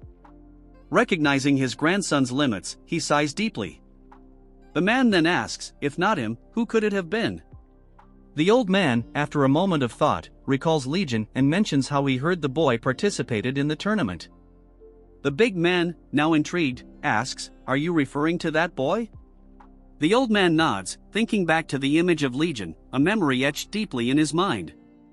He muses silently, could it really be him? Could that boy have defeated the scourge single-handedly? It's almost impossible, yet I can't shake the feeling he's somehow tied to this incident. The larger man suggests investigating Legion discreetly, but the old man waves off the idea. There's no need to provoke him unnecessarily. For now, we'll feign ignorance and observe. The man acknowledges this and then remarks, in any case, this is an opportunity to tarnish the reputation of the Northern Heaven Supreme family. The old man, however, calmly explains his decision to let this matter rest for now, much to the man's surprise. Of course, we could exploit this situation to our advantage, the old man says, but we can't risk digging a hole so deep it traps us as well. The man is visibly shaken by this revelation, realizing the potential for greater chaos. As the old man, with a manic glint in his eye, declares, "I don't know who's pulling the strings, but we will play along," the narrative shifts to a breathtaking landscape of towering peaks and lush forests. In the distance, someone mentions New Wind Manor, asking, "What is this place you mentioned?" It turns out to be Legion and Cherian, heading toward the manor. Legion reveals that the manor is his home, leaving Cherian visibly astonished. "This is your home?" she asks, her voice filled with disbelief. Internally, she marvels, just when I thought nothing he did could surprise me, he manages to outdo himself yet again. Legion opens the grand gates for her, explaining, "I built it with the intention of ushering in a new wind to sweep through Jianghu." As the gates creak open, Sherion's pupils dilate, mesmerized by the stunning palace and courtyard within. Though slightly smaller than her own home, it is still magnificent. When Legion asks her opinion, she responds, "It's stunning, but why is it so enormous?" Legion explains his vision of establishing a new sect here. Her jaw drops as he declares, "I'm naming it the Azure Heaven Sect." Delighted, she smiles brightly and praises the name, calling it beautiful. In a serene bamboo forest nearby, the two walk along a winding path. She compliments the picturesque back garden, asking when he started this ambitious project. Legion nonchalantly replies, "Just a few months ago." Suddenly, she halts, her expression changing as a dense fog rolls in. "Wait, is this an array?" she asks, her voice laced with curiosity. Legion nods casually, explaining, "Yes, it's a simple sound-blocking array, as though it were nothing extraordinary." They reach a massive door, and as Legion opens it, a radiant light bursts forth like the blazing sun. Sherian gasps as she steps inside, overwhelmed by the sight of an even larger sect under construction deep within the manor. Legion continues, "The real Azure Heaven sect is still being built here, within the heart of New Wind Manor." Sherian stands awestruck, her gaze sweeping across the vast, intricate structure, while Legion's unwavering eyes reflect his determination. From a bird's eye view, the Azure Heaven sect sprawls majestically, revealing its massive scale and the ambition behind its creation. Sherian is amazed because she is finding it hard to believe that there is such a space behind such an ordinary-looking manor. As for our overjoyed Legion, he tells her that in other words, the New Wind Manor is the entrance gate of the Azure Heaven sect. They are utilizing the gourd-like terrain of this place, so he is planning to handle everything using the New Wind Manor as a front. Our Chad brought all the laborers here with their eyes covered, that is for their own safety. He is going to build a training hall and dorm that can be used by several thousands of people. Sherian thinks that it is a hard thing because there are hardly any groups in Jianghu that can hold this scale of people, so she cannot figure out what our Chad is doing. Legion, with a serious look, explains that all this time, Jianghu was dominated by the four hegemons, so he is going to bring all of them down. Sherian cannot believe what he is saying. Exuding a graceful main character aura, Legion tells her that he is going to take their place. Moving to the Northern Heaven Supreme Family Wuhan branch, a turd bangs on the table, clearly expressing his anger. He tells everyone present that they entrusted their children with him because they had complete faith in him, blaming the unknown person that even if he lost one of his children, he wouldn't have said something like this. The other people present in the room think that they should stop him since he is crossing the line. The reason he is behaving this way is because he lost his greatest disciple, and his youngest daughter had her feet cut off. The mysterious turd starts speaking, telling him that as a father with children, he understands how the family heads are feeling. This deformed dumpling says that his house shall investigate this incident thoroughly since he expected something like this would have happened. In a flashback, we see that the butler informs the dumpling that many children lost their lives, so they won't remain quiet. This turd thinks it's unlucky because it happened on the third gate they had prepared in secret, so there must be a traitor within the household. As this half-naked dumpling becomes even more deformed, he asks the butler what he needs to do, and the butler tells him that he needs to turn everyone who made small contributions, including Yang Sohang, into perfect heroes, therefore creating a theory that the dead children died because they were weak. Soon enough, their deaths would drive their families to humiliation. Dumpling thinks it is a great idea, but if some don't cooperate, they will have to face unavoidable consequences. Moving to the present, the dumpling says that he fully acknowledges the responsibility, but this matter is also a matter of Jianghu. Even in the worst situation, the majority of the dragons and phoenixes survived. There were even dragons and phoenixes who saved their comrades and got rid of the enemies. The man becomes crazy, almost breaking the table, stating that if his grandson had died, he would have taken care of this matter this way. The dumpling gets overcooked, telling him why he keeps mentioning his grandson, and with a stern face, asks him if he should behead his grandson's head to satisfy him. The barking dog is at a loss for words. The old hag enters the conversation, telling the barking dog that she is aware that he is hurt, but anger cannot solve everything. The man, now very emotional, thinks that if they were the ones who hosted the tournament and his grandson had gotten his feet severed, the Blood King sect would have been annihilated. Since the dog cannot do anything, he barks, trying to express his anger. The man finds this frustrating and cannot imagine how many people the dumpling has trampled on to come all the way to his position right now. The law of the jungle is the most important essence of Jianghu. The old hag thinks that today might be the last day she will ever see the Blood King sect leader.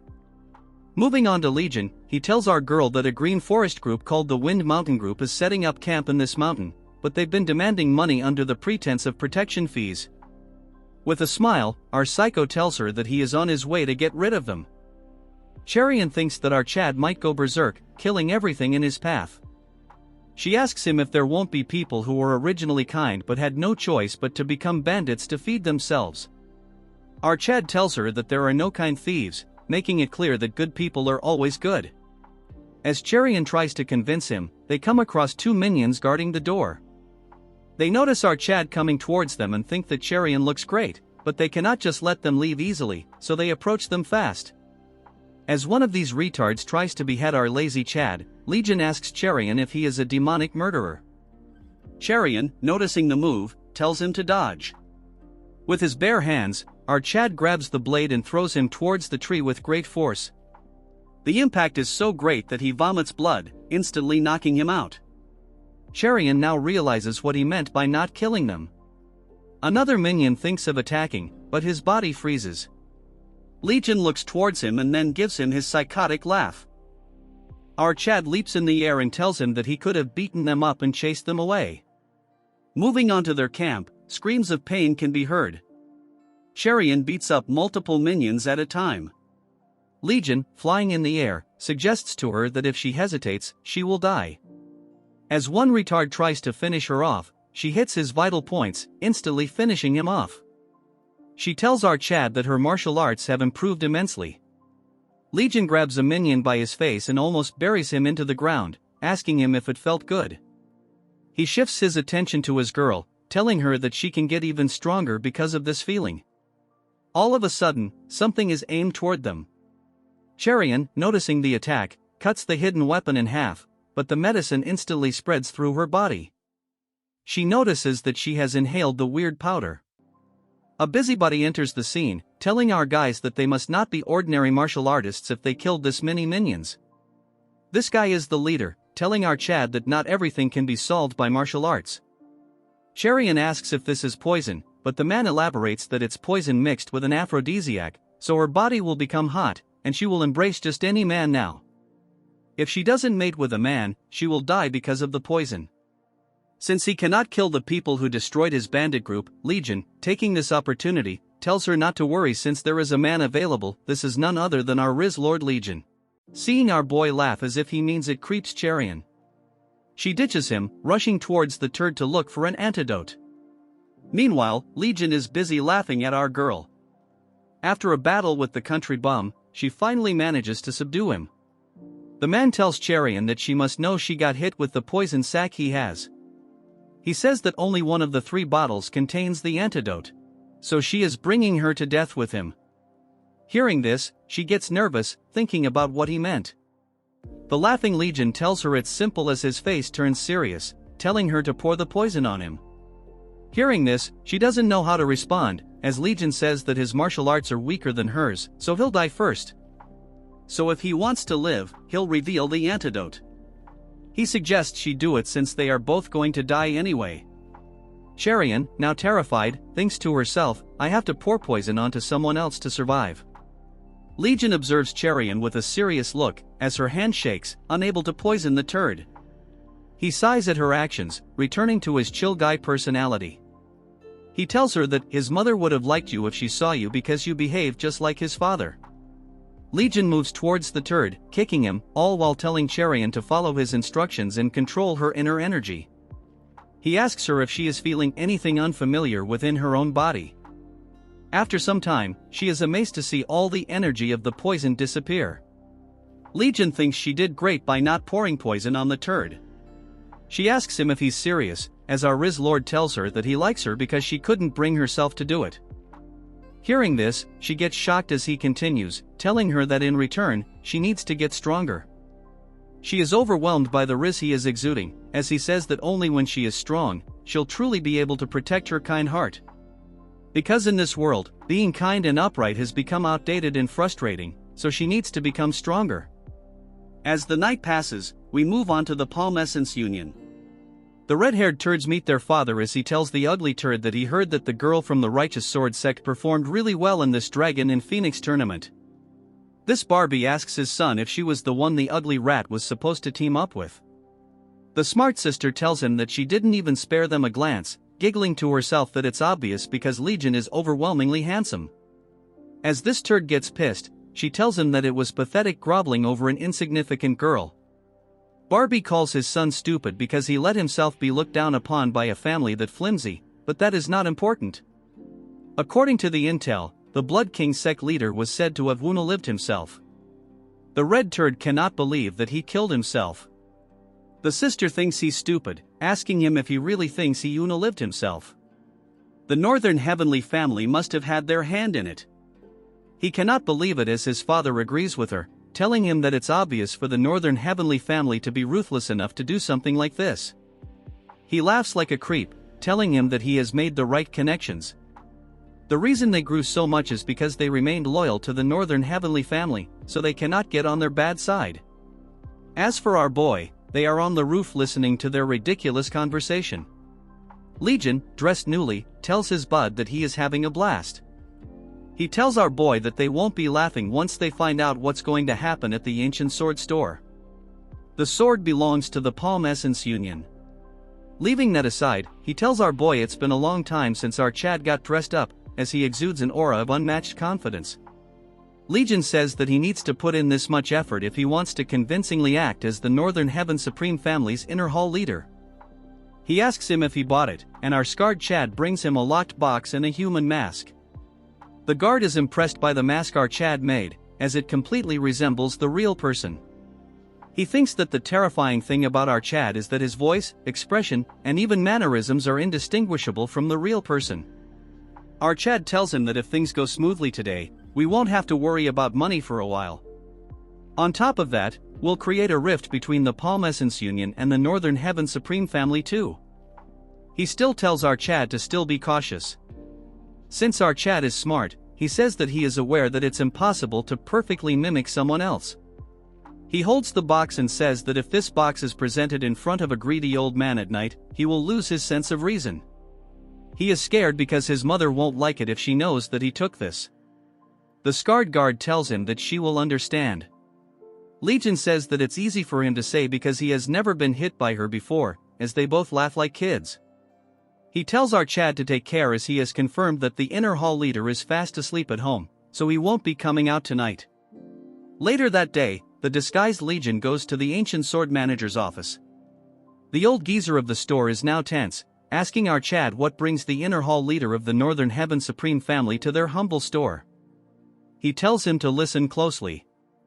As the situation gets tense, he puts the box in front, making a sly reaction, telling him that what he will speak must never be spoken to anyone, but it is something he must bet his life on. The geezer gets shocked, thinking that it's something dangerous, so he can make a lot of money. He tells our Chad to show it as he opens the box, telling him to get rid of the item. The man gets shocked as the thing inside the box exudes a bright light. The man explains that the balanced beauty, the intricate sculpture, and even the glow that changes depending on the angle must be the revered artifact of the heavenly demon divine cult, the divine demon tail Buddha. This confirms his mother is the heavenly demon. Our imposter Chad tells him that he is correct, as the greedy geezer cannot believe that it is truly a genuine one. Thinking to himself, the jade Buddha is worth at least 500,000 niang. He thinks that if he can pull this off without letting the leader know, he can make a lot of money. He thinks of offering 400,000 niang but then considers that there is no way to get rid of such an item secretly if not for him in the first place. Moreover, it's a harder item to just possess. Legion is laughing behind the mask, watching the geezer think about money. To make a bank, he says that he will give 200,000 niang for it. Legion pretends to be displeased by the offer but acts as though he is thinking hard and agrees to the offer. Hearing this, the geezer instantly transforms into the Titan from Attack on Titan. Legion has a condition that he must pay up right now and in small, untraceable slips, laughing behind the mask. After the meeting, he goes back to his guard, who tells our Chad that he has worked hard. Our Chad rips off his mask, telling him that it was an easy task. Once they break into the ancient sword store's vault tonight, they will get several thousand Niang and also retrieve the Jade Buddha. He tells our Chad that he has heard the ancient sword store is protected by 12 unbreakable formations. Our Chad says that there is no formation in this world that he cannot break. The Palm Essence Union will suffer devastating losses. There will be an uproar tomorrow morning. And with the Northern Heaven Supreme Family's inner hall leader visiting that same day, the backlash will be immense. But Legion thinks that it is not enough and plans to suck all of them dry slowly like leeches. This part starts at the Palm Essence Union. Inside there is a huge commotion because the leader is pissed because the ancient sword store was robbed. The store manager shivering on the floor tells him that in the morning when he went to the safe all the mechanisms were destroyed. Eventi cash and antiques were all gone, but he has noticed something weird. With a worried expression he tells him that the hall leader of the Northern Heaven Supreme Family visited yesterday. The leader, shocked by the revelation, asks him what he was doing here. The storekeeper tells him that he left the divine demon Jade Buddha. Hearing this, his eyes get narrowed. He is suspicious because he entrusted such a valuable item to him. Moreover, on the same day everything got stolen. The man thinks that it is a strange coincidence. The storekeeper continues to shiver. The turd thinks to himself if the storekeeper was involved, but he is not brave enough to visit him and pull a stunt. He thinks if this was the doing of the elder, but he is a smart and calculative person. So this leaves only one possibility, that all this was orchestrated by the Northern Heaven Supreme Family.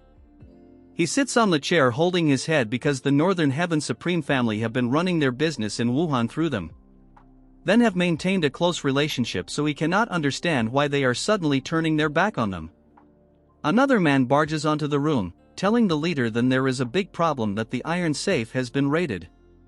The man, now clearly agitated, shouts telling him just what on earth is happening there, verifying if they stole that many weapons. The scene shifts to another place where a carriage is filled with weapons, pulled by 2 horses. Legion is amazed because he didn't expect the Palm Essence Union's iron safe to yield such fine weapons. Scarred Chad tells him that it might be the case because they are meant to be delivered to the Northern Heaven Supreme Family. Our Chad with a cheerful smile tells him that he has left enough traces in the iron safe, which will clearly lead them to suspect the Northern Heaven Supreme Family, and the Palm Essence leader will find himself in serious trouble. He tells Legion that it is likely, but they are in no position to confront them outright. Legion tells him that he has heard that the Northern Heaven Supreme Family is hosting the Dragon and Phoenix Awards ceremony soon. Looking at the high-quality sword he has stolen, he thinks that by that time the Palm Essence Union leader's suspicions and doubts have fully taken root. The guard explains that he has heard that in the award ceremony, he has heard that in this year those who have made notable achievements would be chosen as Dragon and Phoenix if he is not wrong. It is clearly obvious that Cherian, who disabled that trap, and the turd who is leeching Legion's achievements are clear winner.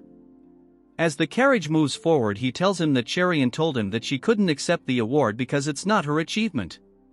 Nonetheless, being recognized as the Phoenix would greatly benefit the Righteous Sword sect. After a few days we move to the Dragon and Phoenix Award ceremony. A lot of side characters are wasting the chapter. A few people congratulate Cherian as she finds it very frustrating. She sighs, thinking to herself that Legion should be the one receiving these congratulatory message, and it's been quite a while since she last saw him. A few days ago when she last saw him, he told Cherian that he is going to stay at the Azure Heaven sect now. With a straight pretending face he tells her that he can't keep inconveniencing her. Hearing this she gets stunned, asking him from when did she care about such things. Legion tells her that she seems disappointed, which is clearly evident from her face. She tells him that the Azure sect is quite far from here, but he is leaving regardless. Legion tells her that there is no need to refuse being picked as a phoenix, as she gets shocked to hear this from her. With a smile he tells her that disabling the mechanism was entirely her doing, so he wants her to collect the prize money and they can have grilled meat together. She thinks that it is a great idea, and asks him why did he join the Dragon and Phoenix tournament with her, since it's clearly evident that he is not interested in these things. Hearing all this, all Legion does is smile, and starts to explain why he did this all. On the first day they met, the red-haired turd picked a fight with him, although she was overshadowed by the Palm Essence Union's influence. She stood up to him, which was the first time for him. He has wandered around Jianghu for a decade, yet no one ever stood up for him, a complete stranger. Hearing this, her eyes get softer as she tells him that his journey wasn't all fun as she had expected. He laughingly tells her that it was a bit different Jianghu from the one that he entered. Hearing this, she cannot comprehend just what kind of experiences he had on his journey. Moving to the present, she was lost in her thought, while the bystanders were praising her, telling her just how wonderful her martial arts truly was. That's when a busybody enters the scene.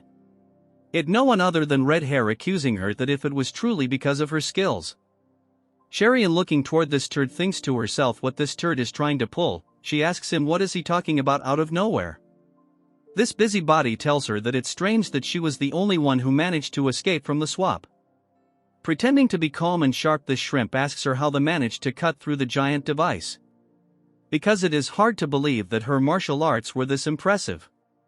Cherian, now nervous, tells him that it's because she was lucky. The red-haired turd thinks to himself that Cherian is not saying because it's obvious that she used some filthy trick. This turd pulls out his sword and shouts, telling everyone that he will use this chance to ask her to enlighten him with the amazing martial art of hers. He thinks he will reveal her true colors. As for her, she is confused just what is happening. He says that if she really destroyed the trap with her own strength, someone like him shouldn't be a challenge. So he wants her to draw her sword, challenging her to a duel. She asks him why he is doing all this in a banquet. Hearing this, the turd says that she cannot explain it, nor can she prove it with her skills. The people present in the room also become curious about how she managed to cut the trap.